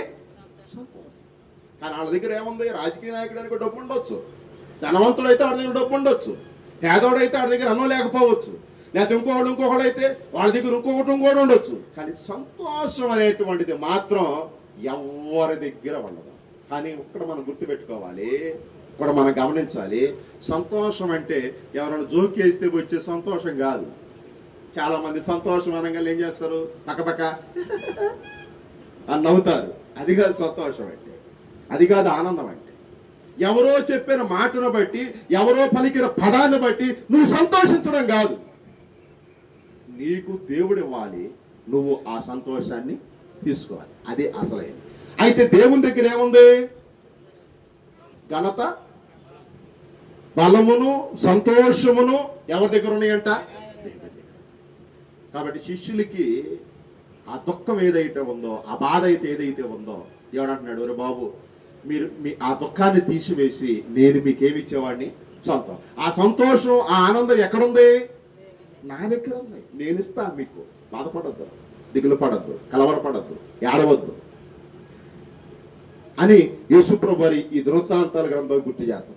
కానీ మూడవది 16వ కీర్తన 11వ చరణాన్ని మనం చదివితే, 16వ కీర్తన 11వ చరణాన్ని మనం చదివితే చూద్దాం రండి. 16వ కీర్తన 11వ చరణం. జీవ మార్గమును నీవు నాకు తెలియజేసేదవో, నీ సన్నిధిని సంపూర్ణ సంతోషములో. ఇందాక ఏమన్నాడు? నా దగ్గర ఏముందన్నాడు? సంతోషం అన్నాడు. ఇప్పుడు ఏమంటున్నాడు? నా సన్నిధిలో లేదా నా సన్నిధిని సంపూర్ణ సంతోషాలు కలవు. దేవుని దగ్గర సంతోషం ఉంది. రెండో సంతోషం ఎక్కడుంది అంటే దేవుని సన్నిధిలోనే ఉంది. రోగం రాగానే మంచం మీద పడుకుని ఎంతసేపు అయినా బొర్లాడుతాం, రోగం రాగానే మంచం మీద పడుకుని ఎంతసేపు అయినా బాధపడతాం. కానీ దేవుని సన్నిధికి వస్తే దేవుడు ఏమిస్తానంటున్నాడు? చెప్పాలి. దేవుడు ఏమిస్తానంటున్నాడు? సంపూర్ణ సంతోషం. ఒకటి, దేవుని దగ్గర సంతోషం ఉంది. రెండు, దేవుని సన్నిధిలో ఏముంది? సంపూర్ణ సంతోషాలని. నాలుగోది గుర్తు చేస్తున్నాను రండి. యెషయా గ్రంథము 25వ అధ్యాయము 8-9 వచనాలు. యెషయా గ్రంథము చదువుదాం రండి. 25వ అధ్యాయము, యెషయా గ్రంథం 25వ అధ్యాయము 8-9 వచనాలు. మరెన్నడూను ఉండకుండా మరణమును ఆయన మృంగివేసెను. ప్రభువైన యెహోవా ప్రతి వాని ముఖము మీద బాష్ప బిందువులను తుడిచివేయును. భూమి మీద నుండి తన జనుల నిందను తీసివేయును. ఇలాగున జరుగునని యెహోవా సెలవిచ్చుచున్నాడు. ఆ దినమున జనులిలాగు నందురు, ఇదిగో మనలను రక్షించుమని మనము కనిపెట్టుకుని ఉన్న మన దేవుడు, మనము కనిపెట్టుకున్న యెహోవా ఈయనే. ఆయన రక్షణను బట్టి మనమందరం సంతోషించి, దేవుడిచ్చే రక్షణలో ఏముంది? సంతోషం. దేవుడిచ్చిన రక్షణలో ఏముంది చెప్పండి? సంతోషం. ఒకటి, ఎక్కడుంది? దేవుని దగ్గర ఏముంది? సంతోషం ఉంది. రెండు, ఆయన సన్నిధిలో సంతోషం ఉంది. మూడు, ఇక్కడేం చూస్తున్నావు? నీకు దేవుడిచ్చాడే రక్షణ. దేవుడిచ్చాడే ఆ రక్షణ మహాభాగ్యం ఏదైతే ఉందో, దేవుడిచ్చాడు ఆ రక్షణ ఆధిక్యత ఏదైతే ఉందో, దాంట్లో ఏముందంట? సంతోషం. మీ అందరూ తెలుసు పౌలు గారు సముద్ర తీరాన వాక్యం చెబుతుంటే లూదియా ఏం చేసింది? ఆ మాటలు విని దైవజనుడి దగ్గరికి వెళ్ళి, అయ్యా మేము ఏం పొందాలి? బాప్తిస్మం. అది సంతోషం కదా, అది ఆనందం కదా. రెండవది అపోస్తలి కార్యంలో చూస్తాం, నపుంసకుడు యెరూషలేము వెళ్ళి దేవుని ఏం చేసి ఆరాధన చేసి తిరిగి వస్తూ ఉండగా సరిగ్గా వాక్యం అర్థం చేసుకుని వాక్యాన్ని విని వెంటనే ఏం తీసుకున్నాడు? అది కదా సంతోషం. రక్షణలో ఉండటం, రక్షణలోనికి రావటం, రక్షణ తీసుకోవటం, రక్షణ పొందటం ఏది చెప్పండి? అది కదా సంతోషం. మూడవది జక్కయ్య ఎక్కడున్నాడు? చెట్టు మీద ఉన్నాడు. జక్కయ్యతో చెప్పాడు, త్వరగా దిగిరా బాబు, నేను ఎక్కడే ఉన్నా, నీకేమి ఇచ్చేళ్తాను? రక్షణ, సంతోషం ఇచ్చేళ్తాను అన్నాడు. వెంటనే జక్కయ్య ఆలస్యం చేయకుండా వచ్చి ఏం తీసుకున్నాడు? దేవుని దగ్గర సంతోషం తీసుకున్నాడు, రక్షణ తీసుకున్నాడు. యేసయ్య ఇంటికి తీసుకెళ్ళాడు. యేసయ్య చెప్పిన ప్రతి మాట విన్నాడు. తన పాపాన్ని ఒప్పుకున్నాడు, పశ్చాత్తాపడ్డాడు. ప్రభువా, నా పాపం వల్లే నాకేమి లేదు, సంతోషం లేదు, నా శాపం వల్లే నాకేమి లేదు, ఆనందం లేదు అనుకున్నాడు. ఇక దేవుని మాటల్లో ఏముందని గమనించాడు? సంతోషం. సంతోషం. పిల్లరా, ఈ ఉదయకాలం ఆరాధనలో ఎవరైతే పాపములో ఉంటారో, శాపములో ఉంటారో, శరీరాశల్లో ఉంటారో, లోక ఆశల్లో ఉంటారో వాళ్ళకి సంతోషం ఉండదు, వాళ్ళకి నెమ్మది ఉండదు. ఎవరైతే బాప్తిస్మం పొందరో, ఎవరైతే రక్షించబడరో, ఎవరైతే దేవుని విశ్వాసం ఉంచరో వాళ్ళకి సంతోషం ఉండదు. ఖచ్చితంగా ఎవరైతే రక్షణ పొందుతారో వారికి ఏముంటదంట? సంతోషం ఉండిద్దని యెషయా గ్రంథం 25:9 మనం చూస్తాం. 5వది మనం చూస్తే యెషయా గ్రంథం 61వ అధ్యాయము 3వ వచనాన్ని చదువుదాం రండి. యెషయా గ్రంథం 61వ అధ్యాయము 3వ వచనం. 61వ అధ్యాయము 3వ వచనం. సియోనులో దుఃఖించు వారికి ఉల్లాస వస్త్రములు ధరింపు చేయుటకును, బూడిదకు ప్రతిగా పూదండలను, దుఃఖమునకు ప్రతిగా ఆనంద. ఏ దుఃఖమైతే నీలో ఉందో, ఏ బాధ అయితే నీలో ఉందో, ఏ సమస్య అయితే నీలో ఉందో, ఏ పోరాటం అయితే నీలో ఉందో, ఏ సందేహం అయితే నీలో ఉందో, ఏ అనుమానం అయితే నీలో ఉందో, ఏ అపోహ అయితే నీలో ఉందో, దేవుడు అంటున్నాడు దానిని తీసివేసి బూడిదకు ప్రతిగా పూదండనను, దుఃఖమునకు ప్రతిగా ఆనంద తైలం. దేవుని సన్నిధిలో నీ దుఃఖాన్ని తీసివేస్తాడు.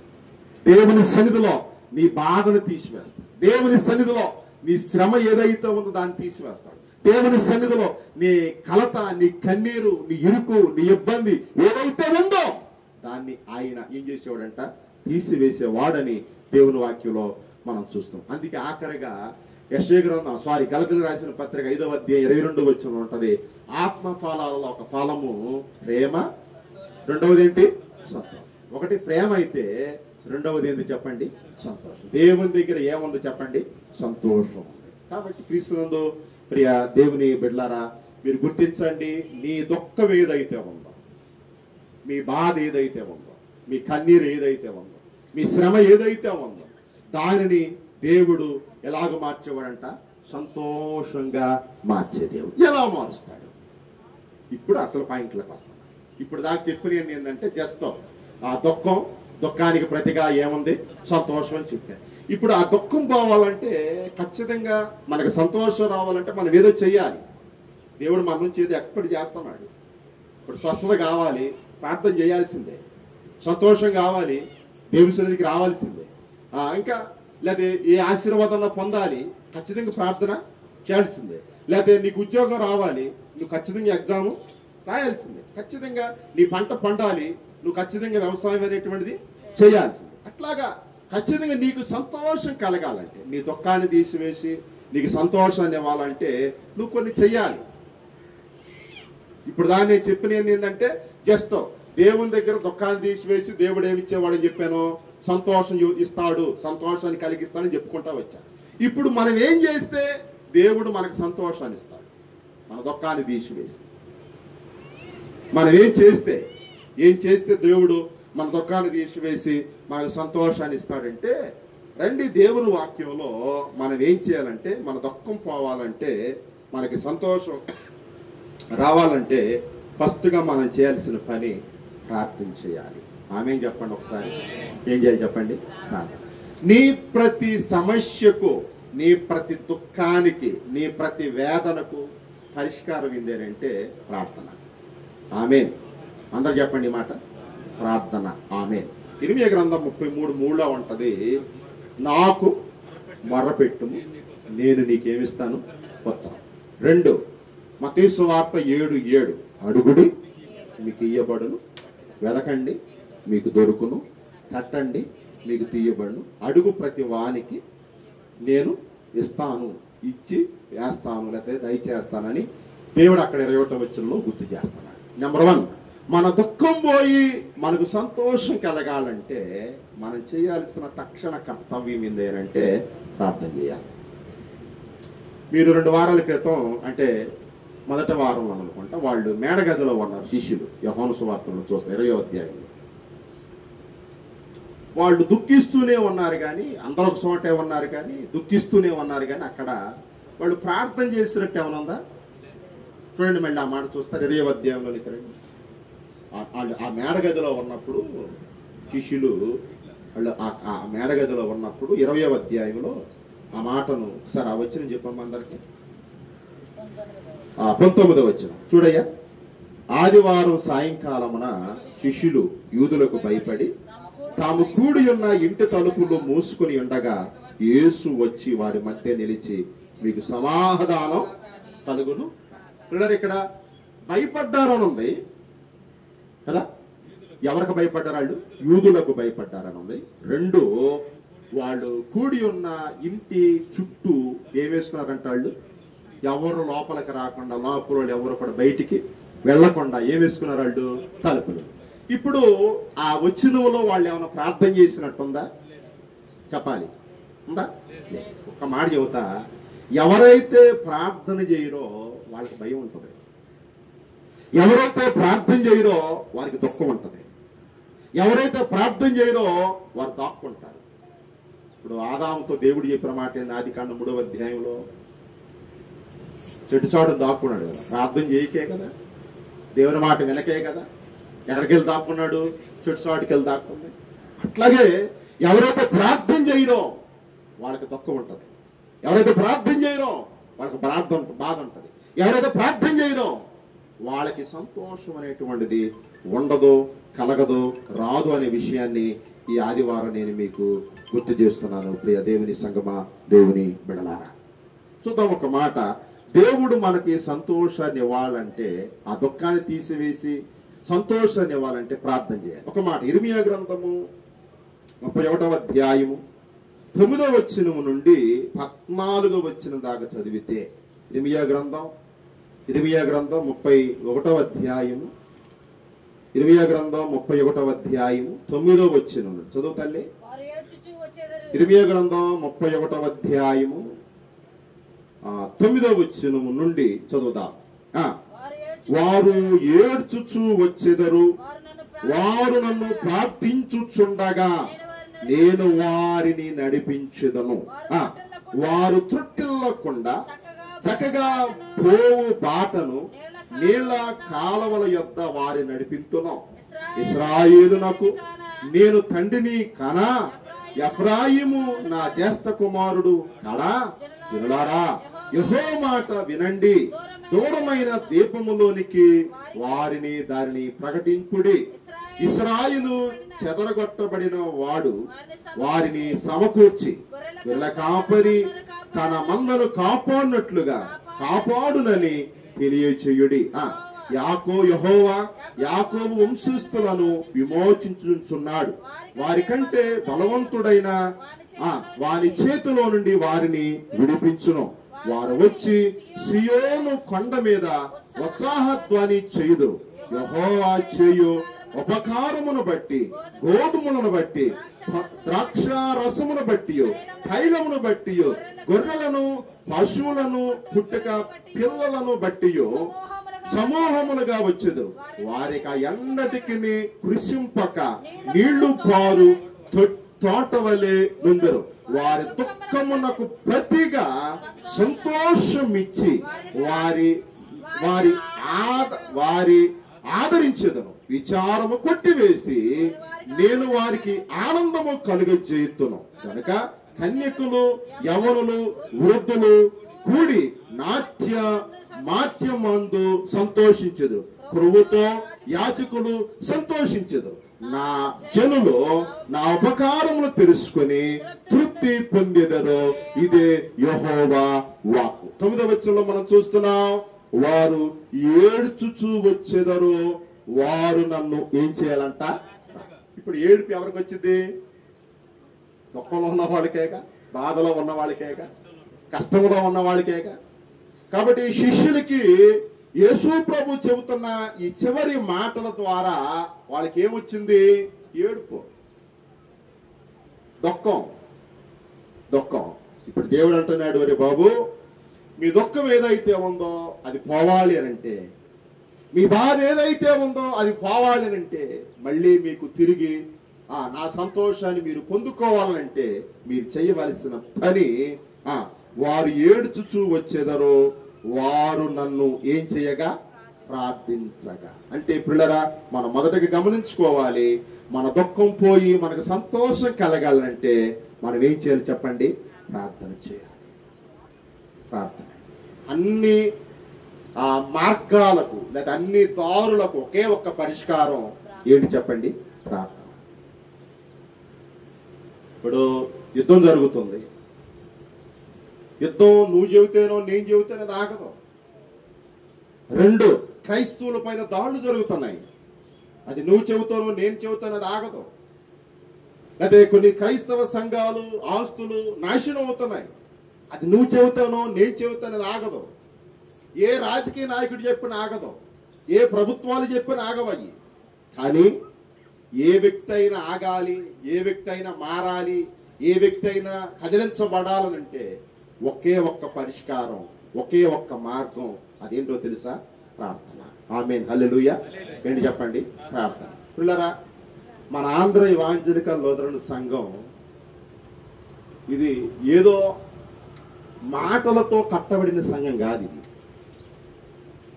ఒకళ్ళ దగ్గర నుండి ఏదో లాక్కున్న సంఘం కాదు. ఇది ఒకళ్ళ దగ్గర నుండి ఏదో ఆక్యుపై చేసిన సంఘం కాదు. ఇది మోకాళ్ళ మీద ఉండి కన్నీరు గార్చి ఎంతోమంది ఎవాంజలిస్టులు, సువార్థికులు ప్రాణాలు త్యాగం చేసి, లేకపోతే వాళ్ళ యొక్క జీవితాలను త్యాగం చేసి, వాళ్ళు ఎక్కడో అమెరికాలో ఇతర సంయుక్త రాష్ట్రాల్లో పుట్టి మన దేశం వచ్చి స్థలాలు కొని, పొలాలు కొని, గ్రామాలు తిరిగి ప్రజలను కలుసుకుని, వాళ్ళకి దాన్ని ఏమంటారంటే వాతావరణం అనుకూలంగా లేకపోయినా సువార్త చెప్పి, అక్కడ సమూహాలు ఏర్పాటు చేసి, వైద్య పరిచర్య చేసి, లేకపోతే విద్య పరిచర్య చేసి సంఘాలు స్థాపించారు.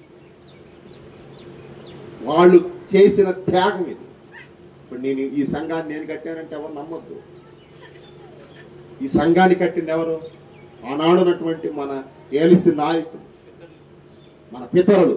వాళ్ళు త్యాగాలు, వాళ్ళ దేశాలు రాష్ట్రాలు విడిచి వచ్చి వాళ్ళు గ్రామాలు తిరిగి సువార్త చెప్పి, వైద్య పరిచయం చేసి, చదువు పరిచయం చేసి ఈరోజు సంఘాలు స్థాపించారు.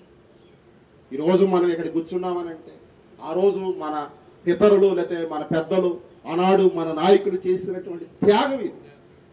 లేకపోతే ఇక్కడ మనం కూర్చోలేం. ఈరోజు మనకు సువార్త లేదు. ఒకవేళ మీరు అనవచ్చు, అయ్యగారు ఒకవేళ ఈ నూతన చర్చే కాకపోతే ఇంకొక మందిరం ఉండేది కదా, లేకపోతే ఇంకొక ఆలయం ఉండేది కదా అని మీరు అనుకుంటారు. తప్పు లేదు.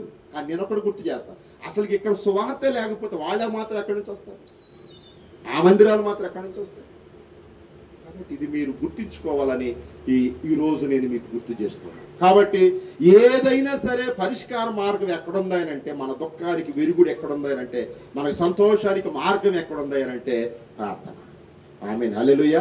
ఎవరైతే ప్రార్థన చేస్తారో పిల్లరా, ఏలిసి సంఘాలని పాడు చేయాలని, మొక్క చెక్కలు చేయాలని, లేకపోతే నాశనం చేయాలని, లేకపోతే ఆ సంఘం తలుపులు మూసేయాలని, లేకపోతే ఆ పాస్టర్ గారు నిలగొట్టాలని ఎంతోమంది ప్లాన్లు. కానీ దేవుడు ఎవరి ప్లాన్లు కూడా సాగదు. దేనికో తెలుసా? ఇది ఆయన రక్తం చేత కొనబడిన సంఘం. నేను చాలా మందిని చూశా. నేను నా కళ్ళ ముందే ఎంతో మంది వ్యక్తులను చూశాను. ఎవరైతే పాడు చేయాలనుకున్నారో దేవుడు వాళ్ళను పాడు చేశాడు. ఎవరైతే నాశనం చేయాలనుకున్నారో వాళ్ళని దేవుడు నాశనం చేశాడు. ఎవరైతే దీన్ని దుఃఖపెట్టాలి, బాధ పెట్టాలని చూశారో వాళ్ళు దుఃఖపెట్టారు, వాళ్ళు బాధపడ్డారు. ఎందుకంటే సేవలో మేము ఎన్నో అనుభవించున్నాం. కాబట్టి ప్రతి సమస్యకు ఒక పరిష్కారం ఎక్కడుందాయనంటే, మన దుఃఖానికి సంతోషం ఎక్కడుందాయనంటే ప్రార్థన. తల్లులారా, తండ్రులారా, ఒక సేవకుడిగా నేను మీకు గుర్తు చేస్తున్నాను.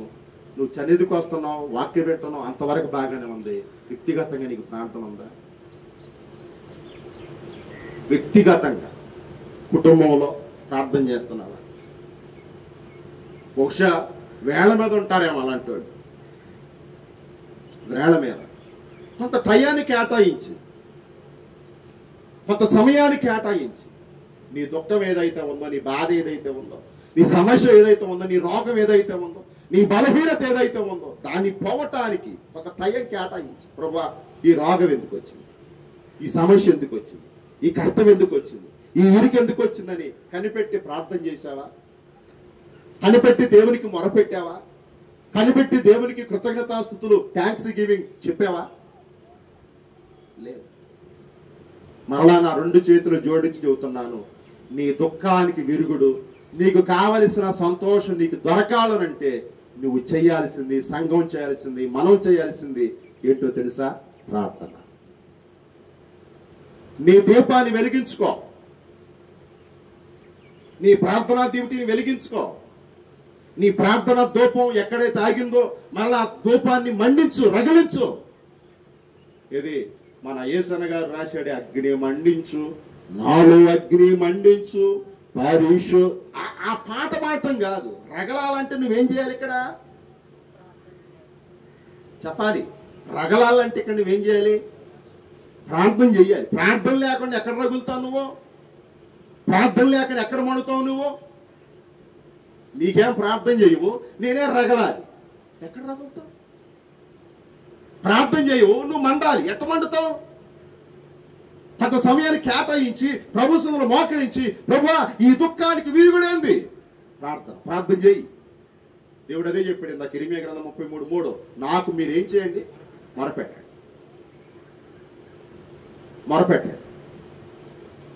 ఆరాధనకి ఇస్తున్నారు, మంచిదే, నేను కాదంటల్లా. ఆరాధనలో పాల్గొంటున్నారు, బాగానే ఉంది, పర్వాలా. ప్రార్థన ఏది నీకు? మోకాళ్ళ అనుభవం ఉందా? కన్నీటి అనుభవం ఉందా? కన్నీరు గార్చే అనుభవం ఉందా? ప్రార్థించే అనుభవం ఉందా? ఈరోజు క్రైస్తవ సంఘాలు ఇన్ని నాశనం అయిపోతాయంటే, ఎంతర దేశాలు ఈ రీతిగా యుద్ధాలతో అల్లకొల్లాలం అయిపోతుందంటే, ఈరోజు నీ కుటుంబంలో ఇంత బాధ, ఇంత దుఃఖం, ఇంత కలుతుందనంటే నీలో ఆ ప్రార్థన దూపం ఏమి లేదు, మండతల్లా. మీకు తెలుసో లేదో, ఆనాడు సొలొమోను కాలం, ఆనాడు ఎలీషాల కాలంలో వాళ్ళు ప్రార్థన చేస్తే దేవుడు ఏం పంపించాడు? పరలోకం నుండి అగ్ని. ఆమేన్, హల్లెలూయా. ఏం పంపించాడు చెప్పండి? ఏం పంపించాడు? అగ్ని. వాళ్ళు ప్రార్థన చేస్తే ఆహారం పంపించాడు. ఎక్కడి నుండి? పరలోకం నుండి. వాళ్ళు ప్రార్థన చేస్తే వాళ్ళ ప్రార్థన ఏదైతే చేశారో దానికి జవాబును పంపించాడు. ఈరోజు నువ్వు చేసే ప్రార్థనకి, అయ్యారో నేను ఈరోజు ప్రార్థన చేశా, ఈయనకి నేను జవాబు పొందా అని నువ్వు చెప్పగలవా? నేను ప్రార్థన చేశా, దీనికి నేను ఆన్సర్ పొందుకున్నా అని నువ్వు చెప్పగలవా? నా 2 చేతులు జోడించి ఈ ఆదివారం గుర్తు చేస్తున్నాను, నీ దుఃఖానికి విరుగుడు, నీ బాధకు విరుగుడు ఎక్కడుందనంటే ప్రార్థన. అందుకే బైబిల్ చెబుతుంది 126వ సంకీర్తన 5వ చరణం చూడము ఒకసారి.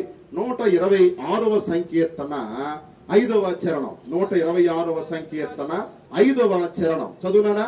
5వ చరణం. కన్నీళ్లు విడుచుచు విత్తువాడు సంతోష గానముతో, కన్నీటితో నువ్వేం చేయాలి? విత్తనాలు విత్తాలి. ఏ పనైనా చేసేటప్పుడు ప్రార్థనతో మొదలుపెట్టు. ఇక్కడ ఒక విషయాన్ని మీకు గుర్తు చేస్తా. బయట సంఘంలో వాళ్ళకి, అంటే నేను అట్లా అంటున్నాను అనుకోమాకండి, అంటే వాళ్ళని నేనే విమర్శించట్లేదు, జస్ట్ ఒక మాట గుర్తు చేస్తాను. వాళ్ళకి చాలా కార్యక్రమాలు తగులుతున్నాయి. పురుడనో, శ్రీమంతవానో, పుట్టినరోజానో, సచిన రోజానో, ఉండా రోజానో, ఊడిన రోజానో తగులుతున్నాయి. లోదన సంఘంలో వాళ్ళకి ఏం తగలవేంది?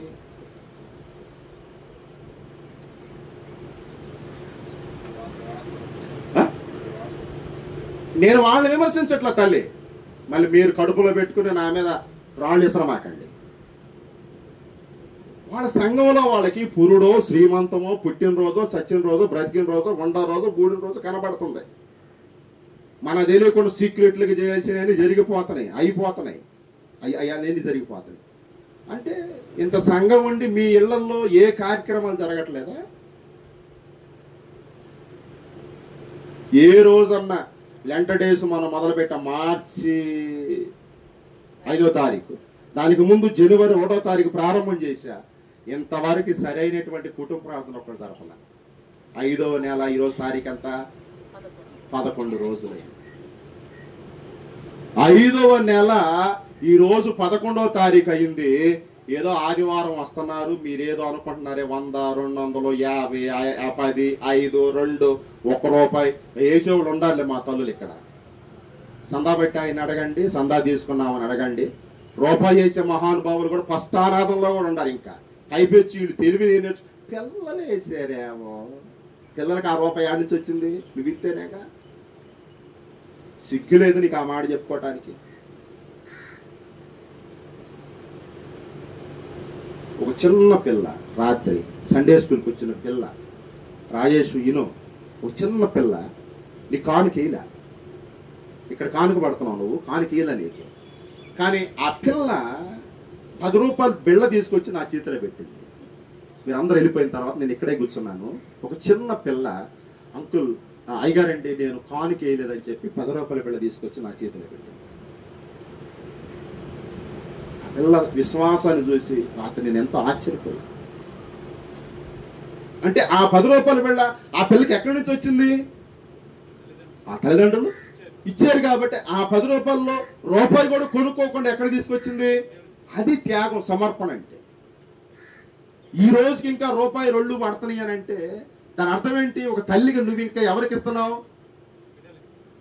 చూడండి, 5వ నెల 11వ తారీఖు వచ్చింది. ఈ రోజుకి నేను ఒక కుటుంబ ప్రార్థన జరిగింది లేదు. ఒకళ్ళ ఇంటికి వెళ్ళి ప్రార్థన చేసింది లేదు. ఒక్కసారి మీరు అందరూ ఆలోచన చేయండి. మీరేమన్నా మా ఇంటికి వస్తేనే ప్రార్థన చేస్తేనే కానికిస్తాం అనే మాట తీసేసేయండి. మీ ఇళ్లలో నేనేమంటున్నానంటే ఏ కార్యక్రమాలు లేవా? పుట్టినరోజు చిన్న ఏమీ లేవు, జస్ట్ ఇంటికి పిలిపించుకుని చిన్న ప్రార్థన చేసుకు ఒక 500 కానిపడే తప్ప ఏమీ లేదు. సరే లేదు అనుకుందాం, నీకు అసలు ఈ 5 నెలలు ఏం జరగలా నీ ఇళ్లలో. పాస్టర్ గారిని పిలిపించుకుని ప్రార్థన చేయించుకుని ఒక 500 పెడితే తప్ప. ఆదివారం వచ్చావు, ఏదో నువ్వు ఇచ్చే 500, 1000, అది 5 రూపాయలు 10 రూపాయలు ఇచ్చేసి వెళ్ళిపోయావు. మిగిలిన డేస్ అంతా ఏంది? ఇక్కడ మళ్ళీ 5వ వచనం చదువయ్యా, 5వ వచనం చదువునా? మీ కన్నీళ్లు విడుచుచ్చు విత్తువాడు. నువ్వు దాచుకొని ఇస్తున్నావో లేక నువ్వు ఏ రీతికి ఇస్తున్నావో నాకు తెలియదు, కానీ బైబిల్ చెబుతుంది కన్నీళ్లు విడుచుచు విత్తువాడు సంతోషము గానములతో ఏం కోసుకుంటాడు చెప్పండి. నేను అంటాను, మీరు దేవుని పరిచర్యకు ఇవ్వకపోవటాన్ని బట్టే ఇంకా మీరు దరిద్రతను అనుభవిస్తారు. కాబట్టి మొదటిగా నీ దుఃఖం పోవాలి, నీ బాధ పోవాలి, నీ కన్నీరు పోవాలి, నీ వేదన పోవాలి అని అంటే మొదటి పరిష్కారం ఏంటి చెప్పండి? ప్రార్థన. ఏంటి చెప్పండి? ప్రార్థన. రెండవ పరిష్కారం, ఇది గుర్తు చేసి ముగిస్తాను. 10కి చెబుదాం అనుకున్నాను, ముగించేసాను. జస్ట్ రెండవది గుర్తు చేసి నేను ముగిస్తాను. రెండవ పరిష్కారం, నీ దుఃఖం సంతోషంగా మారాలంటే రెండవ పరిష్కారం పరీక్షలో నిలిచినప్పుడే. పరీక్షలో నిలిచినప్పుడే. ఉదాహరణకి అబ్రహాము ఉన్నాడు. ఆదికాండ 22వ అధ్యాయంలో దేవుడు అబ్రహామును ఏం చేశాడు? పరీక్షించాడు. ఎట్లాగా? కుమారుని బట్టి.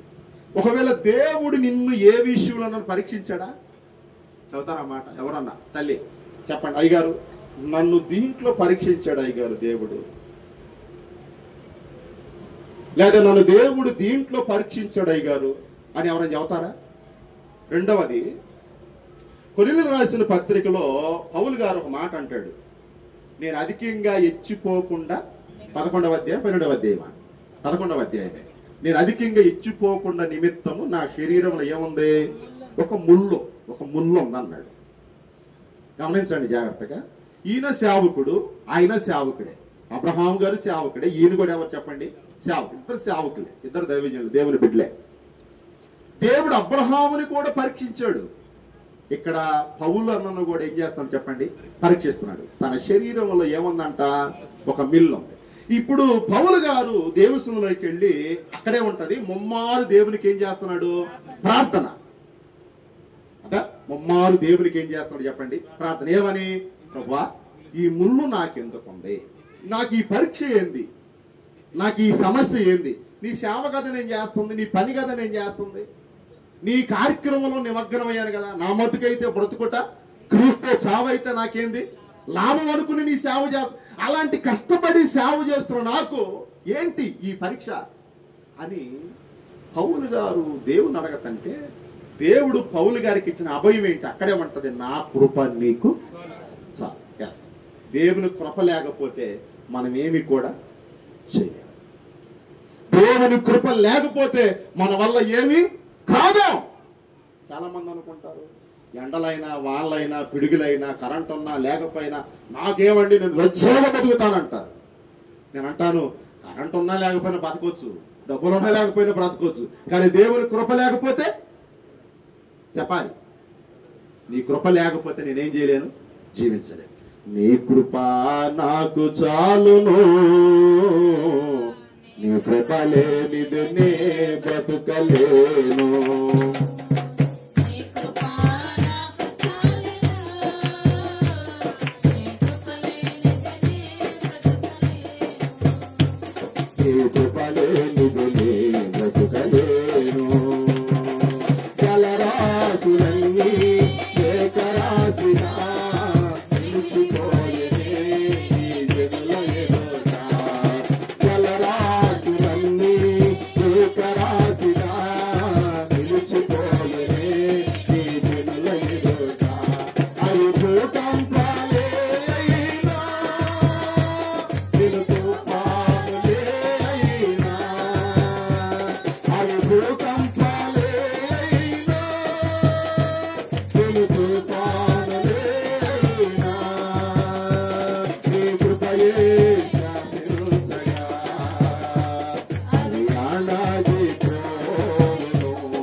దేవుని కృప వాళ్ళకు ఉందా లేదా?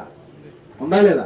అందుకే వాళ్ళు పరీక్షల్లో కూడా నెగ్గారు, దుఃఖంలో కూడా నిలబడ్డారు, బాధలో కూడా నిలబడ్డారు.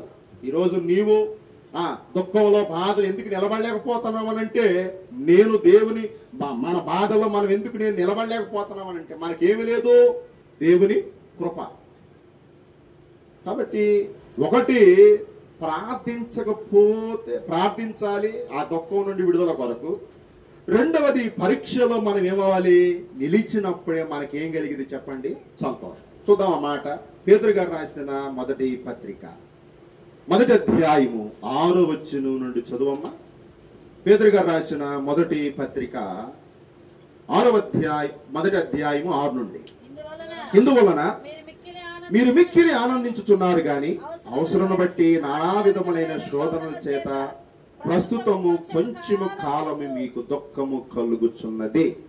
నశించిపోవు సువర్ణము అగ్ని వలన శుద్ధపరచబడుచున్నది కదా, దానికంటే అమూల్యమైన మీ విశ్వాసము ఈ శోధన చేత పరీక్షకు నిలిచినదై యేసుక్రీస్తు ప్రత్యక్షమైనప్పుడు మీకు మెప్పును మహిమయు ఘనతయు కలుగుటకు ఏమైందంట? కారణమగును. పిల్లల పరీక్షలో మనం నిలబడినప్పుడు 9వ వచనం 8వ వచనం కలిసి ఉంటది. మీరు ఆయన చూడకపోయినను ఆయన ప్రేమించుచున్నారు. ఇప్పుడు ఆయన కనులారా చూడకయు విశ్వసించుట విశ్వాసమున కలుగు, అనగా ఆత్మరక్షణ పొందు చెప్ప సౌఖ్యం మహిమ యుక్తమైన సంతోషము గలవారై. అంటే పరీక్షలో మనం నిలబడినప్పుడు దేవుడు మనకేం కలిగజేస్తాడంట? ఆనందం. ఒక్కొక్కటి ఈరోజు తల్లుల ఆదివారం అని చెప్పాను కదా, ఇప్పుడు పరీక్షలో నిలబడాలని చెప్పాను. ఇక్కడ ఒకటి ప్రార్థన చేసినప్పుడు దుఃఖం పోయిద్ది, 2 పరీక్షలో నిలబడినప్పుడు మన దుఃఖం పోయిద్ది, సంతోషం వచ్చింది. 3 ఇందాక తల్లుల ఆదివారం అని చెప్పాను కదా, ఈరోజు ఆల్ ఏంటిది మాతృమూర్తుల దినోత్సవం అని చెప్పాను కదా, వాళ్ళు కూడా పరీక్షలో నిలబడ్డారు. చూడండి, యోహాను సువార్త పాఠంగా 16వ అధ్యాయము 21వ వచనం చదువు తల్లి. ఈ ఒక్క మాట చదివాక నేను ముగింపు చేస్తాను. యోహాను సువార్త 16వ అధ్యాయము 21వ వచనం. స్త్రీ ప్రసవించినప్పుడు ఆమె గడియ వచ్చెను గనుక ఆమె వేదన పడును. అయితే శిశువు పుట్టగానే లోకమందు నరుడొకడు పుట్టేనను సంతోషము చేత ఆమె ఆ వేదన మరి అన్నడునో. అది కదా నిజమైన పరీక్షలో నిలబడటం అంటే. ఆమెకు తెలుసు ఆమె గర్భం దాల్చిందంటే 9 నెలల్లో ఆమె ఏం కావాలి? డెలివరీ కావాలి. ఆ డెలివరీ ఎంత కష్టమో ఇందాక చెప్పారు. అది అనుభవించిన వాళ్ళు ఇక్కడ చాలా మంది తల్లులు ఉన్నారు. ఎంత వేదన అనుభవించిన తల్లులు ఇక్కడ ఉన్నారు. ఎంత బాధో, అది ఎంత కష్టమో ప్రతి స్త్రీకి తెలుసు. చూడండి, ఇక్కడ ఉన్న మాట చూడండి 21. స్త్రీ ప్రసవించినప్పుడు ఆమె గడియ వచ్చెను గనుక ఆమె ఎంతో వేదన. ఆమె గర్భం దాల్చిన దగ్గర నుండి పాపం నెల ఎక్కడికి పోవాలి? ఆసుపత్రికి పోవాలి. నెల డాక్టర్ గారు వాళ్ళు ఏమి రాస్తారు? మందులు, మెడిసిన్, స్కాన్, టెస్ట్లో. సరే, ఇప్పుడు ఏం బాగానే ఉంటది, ఏది మోసే తల్లి బాగానే ఉంటది. లోపల గర్భం శిశువు తేడా ఉందంటే మళ్ళీ వాళ్ళకెళ్ళాల్సిన టాబ్లెట్లు కూడా ఎవరు మింగాలి? నేను మోసినట్టుంది ఇది. నేను ఎంత ఇదిగా చెబుతున్నాడు చూడండి. గర్భంలో శిశువు కాస్త పిండం పెరగకపోయినా, లేకపోతే గర్భంలో ఏదన్నా లోపం ఏర్పడినా వెంటనే తల్లి ఆ బిడ్డకు గ్రోత్ జరగాలంటే, అభివృద్ధి జరగాలంటే ఈ తల్లి ఏం చేయాలి? బిడల మీద. 3 ఆ నెలలు నిండే కొద్దీ కడుపు కొంచెం భారం అవుతుంది, పొట్ట కొంచెం భారం అవుతుంది, అది మొయ్యాలి. అయినా కూడా ఏం చేసి చెప్పండి? పోస్తుంది. ఇంకొకటి, ఒక్కొక్కసారి ఒక్కొక్క స్త్రీ ఆ శరీరం అంతా కూడా నీరు వచ్చేసింది. ఒక పక్క కాళ్ళు లావైపోతాయి, చేతులు లావైపోతాయి, మొహం లావైపోయింది, శరీర ఆకారం అంతా కూడా బిడ్డను మోసే క్రమంలో ఏమైపోయింది? మారిపోయింది. అయినా కూడా చూడండి, అయినా కూడా ఇక్కడ ఉన్న మాట చూడండి. ఏముంది 21? స్త్రీ ప్రసవించినప్పుడు ఆమె గడియ వచ్చేను గనుక ఆమె వేదన పడును. అయితే శిశువు పుట్టగానే లోకమందు నరుడొకడు పుట్టేనను సంతోషము చేత ఆమె ఆ వేదన, అంటే బిడ్డ పుట్టిన తర్వాత, డెలివరీ అయిన తర్వాత, అదే ఈ 9 నెలల పడ్డ బాధ, ఆ 9 నెలలు అనుభవించిన నరకం ఆమెకు ఒక్కసారిగా ఏమైంది? విముక్తి, విడుదల కలిగింది. ఇక ఎప్పటికీ అది గుర్తు చేసుకోవాలి. ఇంకొక మాట చెప్తా, అరే నేను 9 మాసాలు మోసాను అనిద్దామో కానీ బిడ్డతోటి నేను నీ కోసం కష్టపడ్డాను అని ఎప్పుడు కూడా తల్లి అనిద్దా? తల్లి ఏమనుకునేదంటే అది నా బాధ్యత అనుకుంది కదా. బిడ్డ విషయంలో ఏమనుకుంది చెప్పండి? బాధ్యత. ఆడు పెరిగే కొద్దీ అన్నం టైంలో అన్నం పెట్టింది, పాలు తగ్గే టైంలో పాలు ఇచ్చింది, బట్టలు ఇవ్వాల్సిన టైంలో బట్టలు ఇచ్చింది, లేకపోతే ఇంకోటి ఇవ్వాల్సిన టైంలో ఇంకోటి ఇస్తూ ఉంటుంది. కానీ వాడు పెరిగి పెద్దోడు అవుతాడు, పై పెంచి ఏమంటాడు? నేను నిన్ను కనమన్నానా, నన్ను ఎందుకు కన్నావు అని వాడు తిరిగి ఏం చేస్తాడు? అయినా కూడా చచ్చిపోయింది ఆ తల్లి ఆ మాటకి. అయినా కూడా ఎప్పుడు కూడా నేను కష్టపడి మోసాను రయ్యా అనిదా? ఆ వేదన ఆ రోజుతో ఏమైపోయింది చెప్పండి? తీరిపోయింది. కాబట్టి క్రీస్తునందు ప్రియ దేవుని బిడ్డలారా, మొదటిది ప్రార్థన ద్వారా పరిష్కారం దొరికింది, మన దుఃఖానికి సంతోషం. రెండవది, పరీక్షలో నిలిచినప్పుడు మనకేం దొరికింది? సంతోషం కలిగిద్ది. కాబట్టి ఇంకా చెప్పాల్సిన ఇంకా 3-4 విషయాలు ఉన్నాయి, టైం లేదు కాబట్టి ముగింపుకి వస్తున్నాను. కాబట్టి నీ దుఃఖాన్ని తీసివేసేవాడు, నీ బాధను తీసివేసేవాడు ఒకే ఒక్క ఆయన ఉన్నాడు. ఆయనే మన ప్రభు అయినటువంటి యేసుక్రీస్తు వారు. కాబట్టి ఒక్కటి మీరు గుర్తుపెట్టుకోండి, మరలా చెబుతున్నాను, మీరు దేవుని కొరకు ముందుకు రాకపోతే దేవుడు మీ కొరకు ముందుకు రాడు. అట్టి కృప పరిశుద్ధాత్మ దేవుడు మనందరికి దయచేయును గాక. ఆమె సమస్త జ్ఞానానికి మించిన దేవుని సమాధానం యేసుక్రీస్తు వల్ల మీ హృదయాలకి తలంపులకి కావలి ఉండుగాక.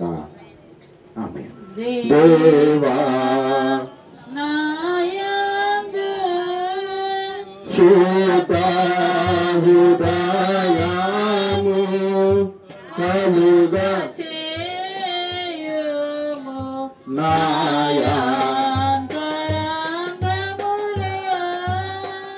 స్థిరమైన మనసును ఘనముగా పుట్టించుము నీ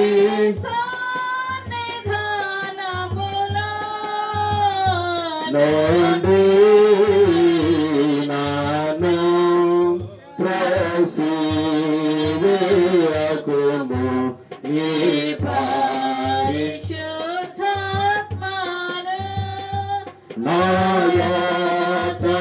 నాయతనుండి తీసివేయకుము నీ రక్షణ మనకు మరల పుట్టించుము సమాధి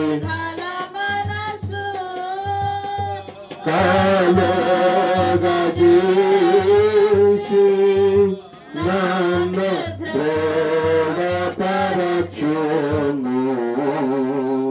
కూర్చోండి.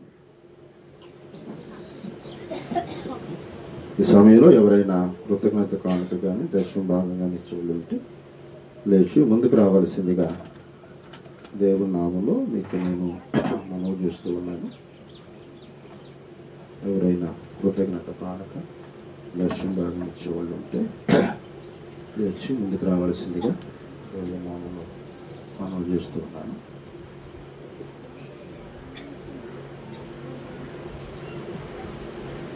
ప్రార్థన చేద్దాం. ప్రేమ కలిగిన మా తండ్రి, కృపగల దేవ, మహోన్నతుడా, మీకు స్తోత్రాలు.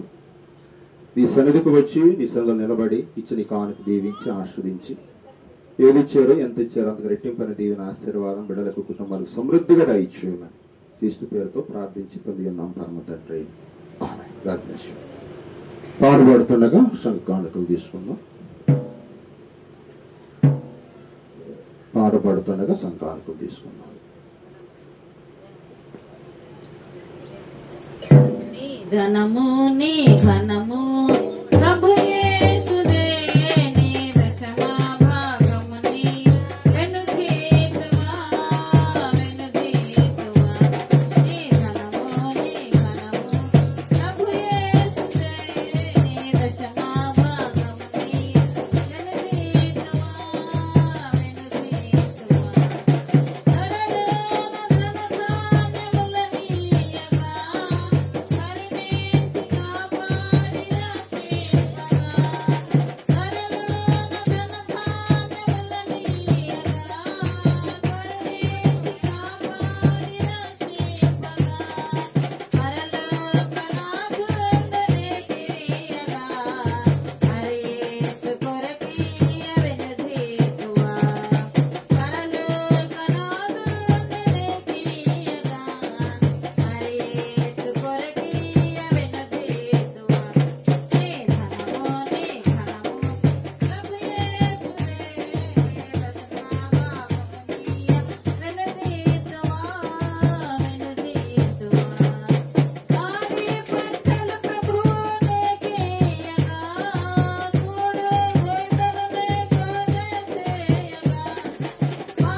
ఆశీర్వదించి ఇప్పుడు బియ్యాలను దీవించి ఆస్వాదించి ఈ సన్నిధికి వచ్చి నీ వాక్యం విని ఏది ఇచ్చారు ఎంత ఇచ్చారు అంతకు రెట్టింపైన దేవుని దయచేయమని క్రీస్తునామములో అడుగుతున్నాను తండ్రి.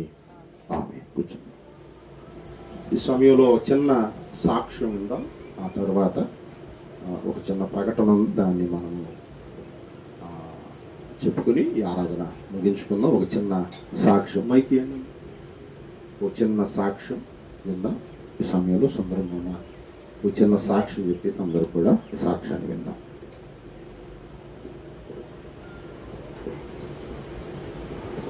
ప్రభువైన యేసుక్రీస్తు నామములో మీ అందరికీ నా శుభావందనాలు తెలియపరుస్తున్నాను. మా సాక్ష్యం ఏంటంటే మా సురేష్కి కంపెనీ పని పన్నాము.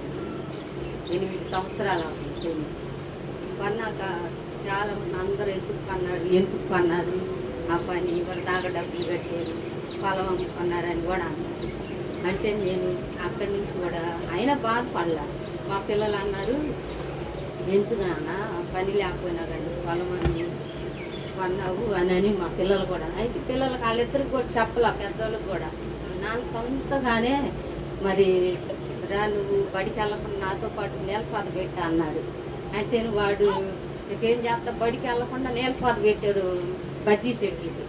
పెడితే నువ్వు నా ఎంపటి నేలపాత పెట్టి నీకు కంపెనీ పని కొనిస్తాను అని అన్నాడు. ఆ మాట తప్పకుండా వాళ్ళ పెద్దోళ్ళకి కూడా చెప్పకుండా వాళ్ళ నాన్న ఆ పని కొనిచ్చాడు. కొనితే కొద్ది రోజులే చేసాడు. చేసినాక ఇక ఆ పని ఉండదు, వాళ్ళు వెళ్ళే ప్లాంట్ కూడా తీసేసారు, ఇక లేదు ఆ పని అని చాలామంది అన్నారు. అయినా కానీ నేను దేవుడిని అప్పటి నుంచి ప్రభువా మరి మేము కష్టపడి చాకరీ చేసాము, మళ్ళీ నోటి కాడ పొలం కూడా అమ్ముకున్నాము అని నేను ఈ రోజు వరకు కూడా ఆ పని గురించి దేవుడిని అడగతానే ఉండా. వాక్యంలో చెప్పినట్టు ఏ సమస్య అయినా అయ్యగారు చెప్పాడు కదా, ఏ సమస్యకైనా పరిష్కారం చేసేది దేవుడే కదా. అందుకని నేను ఎప్పుడైనా సరే ప్రభు ఇదిగో కొన్నాము, మేము కష్టపడి చాకరీ చేసాము, నోటి కాడ పొలం కూడా అమ్ముకున్నాము, మరి అది నీ దయగల చిత్తమే అనేదాన్ని. నేను నీ చిత్తం లేనిది ఏది జరగదు, అది నీ చిత్తం అయితే మళ్ళీ తిరిగి ఎప్పటికైనా ఎత్తావని నాకు నమ్మకం ఉంది. దేవుడు అంటే మరి వాడికి ఇప్పుడు ఆ పని పెట్టాడు. నేను సాక్ష్యం చెప్పాలి కాదు, కొత్త కంపెనీ కట్టించారు మీ కొడుకు కోసం, కొత్తదే కట్టించారు. మళ్ళీ తిరిగి ఆ పని వచ్చిందని నేను ఎప్పటికైనా అనుకున్నా, సాక్ష్యం చెప్పాలి ఆయన సన్నిధిలో. మీ ఓడి కోసం దేవుడు కొత్త కంపెనీ కట్టి పనిచ్చాడు. దేవుడు నాకు సహాయం, ఆయన చేసిన మేలు ప్రజలు ఎదుటి చెప్పాలని నేను అనుకొని సాక్ష్యం చదువుతున్నా. నా సాక్ష్యం దేవుడు దీవించి ఆస్వాదించును గాక. సాక్ష్యమిచ్చేదా మన స్వామి యేసు దేవుడనకు సాక్ష్యమిచ్చేదా, సాక్ష్యమనగా కనిన వినిన సంగతులను తెలుపుటయే, సాక్ష్యమిచ్చు కొరకు నన్ను స్వామి రక్షించునకు సాక్ష్యమిచ్చేదా, మన స్వామి యేసు దేవుడనకు సాక్ష్యమిచ్చేదా. తండ్రి నీ దాసురాలు ఇచ్చిన సాక్ష్యాన్ని బట్టి నీకు వందనాలు. సురేష్ జీవితంలో మీరు చేసిన ప్రతి మేలును బట్టి నీకు వందనాలు. ఇంకా పనిలో ముందుకు సాగుట కృప చూపించండి, ఆటంకాలు లేకుండా సంతోషంగా ఆ పనిలో ముందుకెళ్ళట కృప చూపించమని క్రీస్తునామములో ప్రార్థించి దీవిస్తున్నాను పరమ తండ్రి. ఒక శరీరం అనారోగ్యం కలిగినప్పుడు దేవుడు కొత్త అవయవాన్ని ఇస్తాడని అంటారే, ఇదిగో దేవుడు వీళ్ళ కోసం కొత్త కంపెనీనే కట్టించారు, కొత్త ప్లాంటే కట్టించారు. ఇది ఎంత గొప్ప విషయం అనుకుంటున్నారు. అసలు వీళ్ళ పనే లేదు అనుకున్నారు, దేవుడు వీళ్ళ కోసం కొత్త ప్లాంట్నే కట్టించాడు. ఇది గొప్ప ఆశీర్వాదం. సరే, దేవుడు ఈ సాక్ష్యాన్ని దీవించి ఆస్వాదించును గాక. మీరు కూడా ఏదైనా సమస్య ఉంటే ఆ విశ్వాసంతో ఉండండి, దేవుడు ఖచ్చితంగా మీ జీవితంలో బలమైన కార్యం చేస్తాడు. ఇక ఆఖరిగా ఒక చిన్న ప్రకటన. మొన్న బుధవారం నుండి పిల్లలకి సిబిసిలు జరుగుతూ ఉన్నాయి. అయితే పోయిన ఆదివారం నేను మీకు చెప్పలేదు, వాస్తవంగా చెప్పాలి ఆదివారం ముందే. అన్ఎక్స్పెక్టెడ్గా మంగళవారం నాడు రాజేష్ రిజిస్ట్రేషన్ చేయటం, వెంటనే బుధవారం నుండే ఈ సిబిసిలు స్టార్ట్ చేయటం మనం చూస్తూ ఉన్నాం. ఒక ప్రకటన ఏంటంటే, మీ పిల్లల్లో ఇంకెవరైనా రిజిస్ట్రేషన్ చేయించుకోకపోతే ఖచ్చితంగా రాజేష్ గారిని సంప్రదించి మీ పిల్లలకి రిజిస్ట్రేషన్ చేయించండి. ఖచ్చితంగా ఎవరైతే రిజిస్ట్రేషన్లో ఉంటారో వాళ్ళకి మాత్రమే ఆఖరి రోజు వాళ్ళకి ఆ బహుమతి ఏదైతే ఉందో అది ఇవ్వబడింది. పేర్లు లేకుండా మాకు బహుమతి ఇవ్వాలంటే అది కుదిరే పని కాదు. ఈ ప్రకటన మీరు గమనించండి. ఇక రెండో విషయం, పిల్లరా, సిబిసి అంటే కొంచెం ఖర్చు. సిబిసి అంటే కొంచెం ఖర్చు. నేను ఒక 2 సాక్ష్యాలు విన్నాను, అది గుర్తు చేసి ఒక విషయం చెబుతాను, జాగ్రత్తగా రండి. మన వినోద్ ఈ మనతోటి మన సంఘ పెద్ద ఏం పేరు, గిద్యోను వాళ్ళ అల్లుడు ఉన్నాడు కదా, ఏం పేరు, జైపాల్ మనం నిన్న కాకుండా నిన్న ఉదయం అనుకుంటా ఇక్కడికి వచ్చాడు. వచ్చి నాతో ఒక మాట అన్నాడు, పాస్టర్ గారండి మన ఊర్లో మన చర్చిలో మేము చిన్నపిల్లలప్పుడు సిబిసిలు అంటే పొరుగుల నుండి వచ్చేవాళ్ళు అయ్యారు అన్నాడు. సెలవుల్లో పొరుగుల నుండి వచ్చేవాళ్ళు అండి అని అన్నారు. అప్పుడు ఎంతమంది పిల్లలు అని అన్నారు. ఇప్పుడు తిప్పి కొడితే ఒక 60-70 అంతకంటే ఎక్కువ పిల్లలు లేరు. ఇక రెండవ సమస్య ఏంటంటే, నేను ఇక్కడ గమనిస్తుంది అంటే 60 మంది పిల్లలైనా పాస్టర్ గారు, 70 మంది పిల్లలైనా పాస్టర్ గారు అంటే కాదు. ఇంకా గ్రామంలో చాలా మంది పిల్లలు ఉన్నారు. కానీ నేను గమనిస్తున్నాను, అంటే మీరు వ్యత్యాసంగా గమనించడం లేదో తెలియదు, కొంతమంది సంఘ డెనామినేషన్ భేదాలు తీసుకొస్తున్నారు మన గ్రామంలో. ఆ చర్చికి వెళ్ళేది ఏంది, ఆ చర్చి సిబిసిలో పాల్గొనేది ఏంది, ఆ చర్చి సిబిసి కార్యక్రమాల్లో వెళ్ళేది ఏందని చెప్పి కొంతమంది పిల్లల్ని కూడా కంట్రోల్ చేస్తున్నారు. ఇది చాలా బాధాకరమైనటువంటి విషయం. నేను విన్నా. సరే, పెద్దవాళ్ళు అంటే ఎటు రావట్లేదు, అది వేరే విషయం. నేను వాళ్ళని ప్రశ్నించట్లేదు. చిన్న పిల్లలను కూడా కంట్రోల్ చేసేసారు. ఇక కొంతమంది పిల్లలు ఉన్నారు, ఇక సిబిసి లేదు, గీబీసీ లేదు, కూర్చో అది పిల్లల్ని గదివి ఎండకు అటు ఇటుకి వెళ్ళలేకుండా ఇంట్లో కూర్చోబెట్టారు. ఆ తల్లులు మహానుభావులు, వాళ్ళకి వందనాలు. సరే, ఇక నేను చెప్పాలనుకున్నది ఏంటంటే, మన పేరాల్లో 300 మంది పిల్లలతో సిబిసి జరిగింది. మీరు సాక్ష్యం విన్నారో లేదో నాకు తెలియదు, కానీ ఒక ఆయన నాకు సాక్ష్యం చెప్పాడు, పాస్టర్ గారండి అక్కడ సిబిసికి పర్చూరు పాల తాలూకులు వచ్చినాయి అంట. సిబిసికి ఏ తాలూకులు? ఇప్పుడు నాకు ఒక డౌట్ వచ్చింది, పర్చూరు పాల తాకులు ఏందయ్యా బాబు అని అన్నా. కాదు, పర్చూరు పాల తాకులు ఫేమస్ అంట. ఎక్కడ దొరుకుతాయో వాళ్ళు, నేను కూడా తెచ్చుకోవాలి రోజు.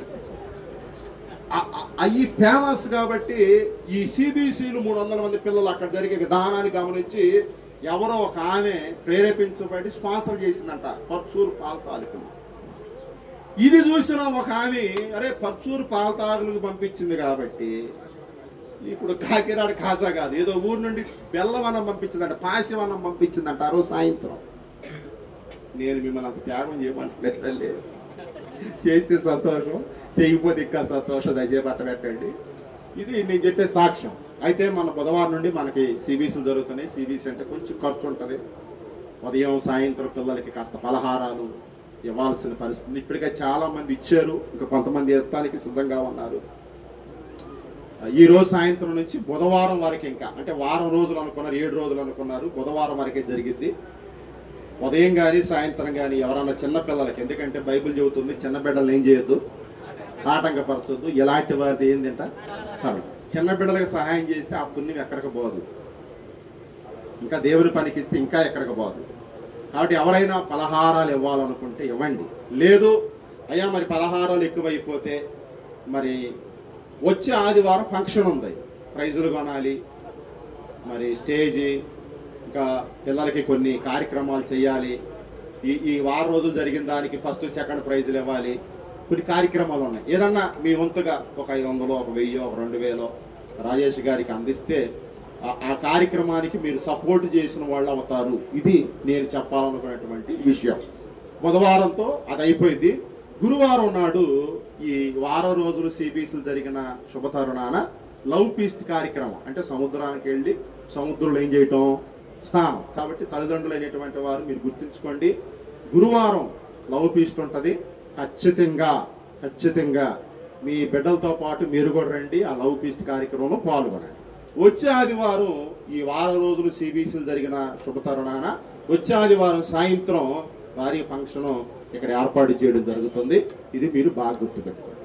ఇక ఆఖరిది ఏంటంటే, ఈరోజు సాయంత్రం ఇప్పటికి 4 రోజులు జరిగింది సిబిసిలు, బుధ గురు శుక్రు శని 4 రోజులు జరిగింది. ఈరోజు సాయంత్రం దాన్ని ఏమంటారంటే పప్పెట్ షో. వాస్తవానికి ఒకళ్ళు అనుకున్నాం, వాళ్ళ చివరి నిమిషంలో హ్యాండ్ ఇచ్చేసరికి అప్పుడప్పుడు ఎక్కడో ఉన్నటువంటి వాళ్ళని మళ్ళీ వాళ్ళు అసలు మంచి బిజీలో ఉన్నారు, అయినా కూడా ప్రేమతో వాళ్ళని పిలిచాం. మన మాటను గౌరవించి వాళ్ళు ఈరోజు సాయంత్రం 5 గంటలకి పప్పెట్ షో చేసేవాళ్ళు మన మధ్యలోకి వస్తున్నారు, పాస్టర్ గారు వాళ్ళు, పాస్టర్ గారు. కాబట్టి ఒకవేళ మీకు అనుకూలంగా ఉంటే సాయంత్రం రండి, ఆ పప్పెట్ షోలో మీ బిడ్డలతో పాటు మీరు కూడా పాల్గొనండి. ఖచ్చితంగా అవి చూడండి. ఖచ్చితంగా దైవ కార్యాల్లో మీరు కూడా పాలిభాగస్తులు కావాలని మీ అందరికీ ఒక సేవకునిగా మనం చేస్తున్నాను. కాబట్టి ఇవన్నీ కూడా మీరు గుర్తుపెట్టుకుని ఏదో ఒక పూట ఏదో ఒక రూపంలో మీ కుటుంబం నుంచి ఒక 500 ఒక 1000 లేదు పలహారమో, ఎన్ని పలహారాలు కావాలో రాజేష్కి చెబితే రోజు తెచ్చే వాళ్ళని అడిగితే వాళ్ళు చెబుతారు మీకు. ఇక ఈ 3 రోజులు కొంచెం ఎక్కువ పడతాయి, ఎందుకంటే పెద్దవాళ్ళు కూడా వస్తున్నారు పిల్లల కోసం. కాబట్టి కొంచెం ఎక్కువ పడతాయి ఈ 3 రోజులు. కాస్త కొంచెం ఎక్కువ పీసులు తెచ్చుకోవటం, పిల్లలకు అందియటం కాస్త ఇవి మీ దృష్టిలో మీ గమనంలో ఉంచుకోవాలని ప్రేమతో మీకు నేను మనవి చేస్తున్నాను. రైట్, చివరి ప్రార్థన ఆశీర్వాదాలతో ఈ కూడికను ముగించుకున్నాం. ఇంకేమన్నా చెప్పాలనేది ఇవ్వండి.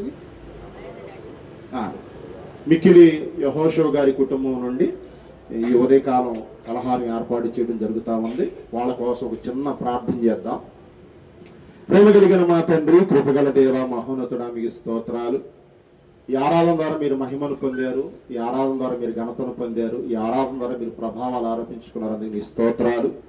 ఈరోజు నీ దుఃఖాన్ని సంతోషంగా నేను మారుస్తానని మీరు మాట్లాడిన ప్రతి మాటను బట్టి నీకు వందనాలు. ఇక్కడున్న మా బిడ్డల్లో ఎవరైతే దుఃఖంలో ఉన్నారో వారికి సంతోషాన్ని ఇవ్వండి, సమాధానాన్ని ఇవ్వండి, నెమ్మదినివ్వండి. వారికి దుఃఖం నుండి సంతోషం కలగాలంటే ఇంకా చాలా విషయాలు ఉన్నాయి, కానీ అయితే 2 విషయాలు ఈరోజు వాళ్ళ ముందు ఉంచాను. ఒకటి, ప్రార్థన ద్వారా వాళ్ళ దుఃఖం నుండి సంతోషం కలిగిద్ది. 2, పరీక్షల ద్వారా వారికి దుఃఖం నుండి సంతోషం కలిగిద్దని నీ మాటల్లో మేము గుర్తు చేసుకున్నాం ప్రభా.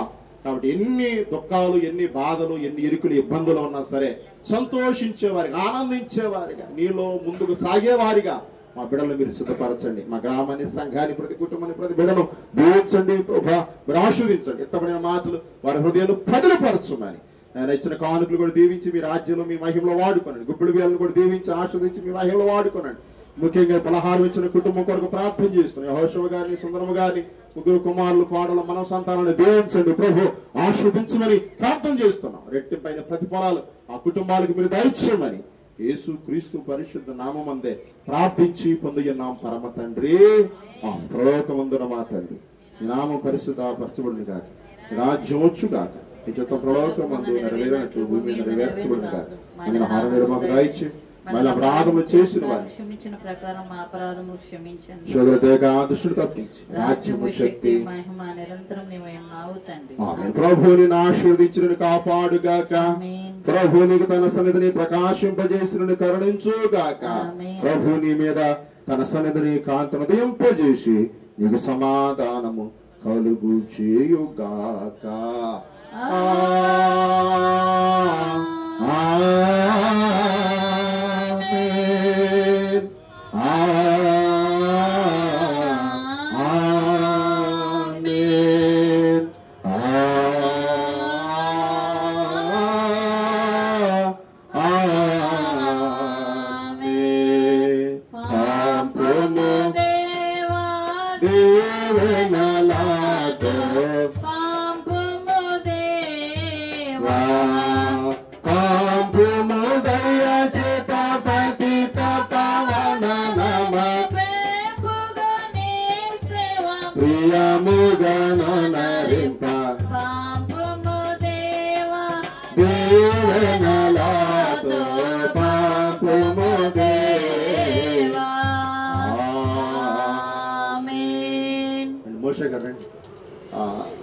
మిక్కిలి సుందరమ్మ గారి, యెహోషువ గారి కుటుంబం నుండి దేవుడు వాళ్ళ జీవితంలో, అంటే ఈ సురేష్ జీవితంలో చేసిన మేలుకి కృతజ్ఞతగా ఈ ఆదివారం పలహారం ఇచ్చారు. 2వది, సిబిసి కోసం ప్రార్థన చేయండి. తప్పకుండా మీ సహాయ సహకారాలు సిబిసికి అందించండి. దేవుడు మనందరిని ఆస్వాదించును గాక. పాట పాడుతుండగా పలహారం తీసుకున్నాం. ఘనమైనవి నీ కార్యములు, ఘనమైనవి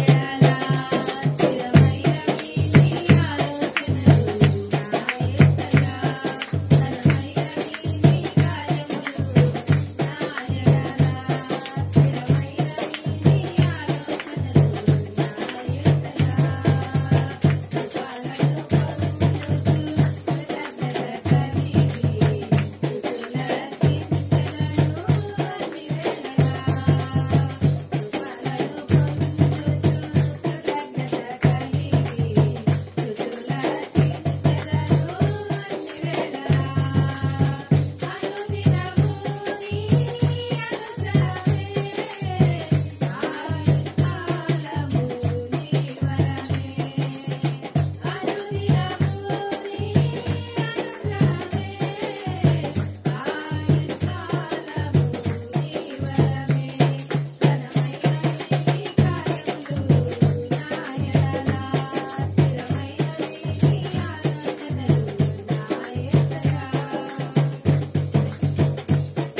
బ్లెస్ యూ. దేవుడు మిమ్మల్ని దీవించి ఆస్వాదించును గాక.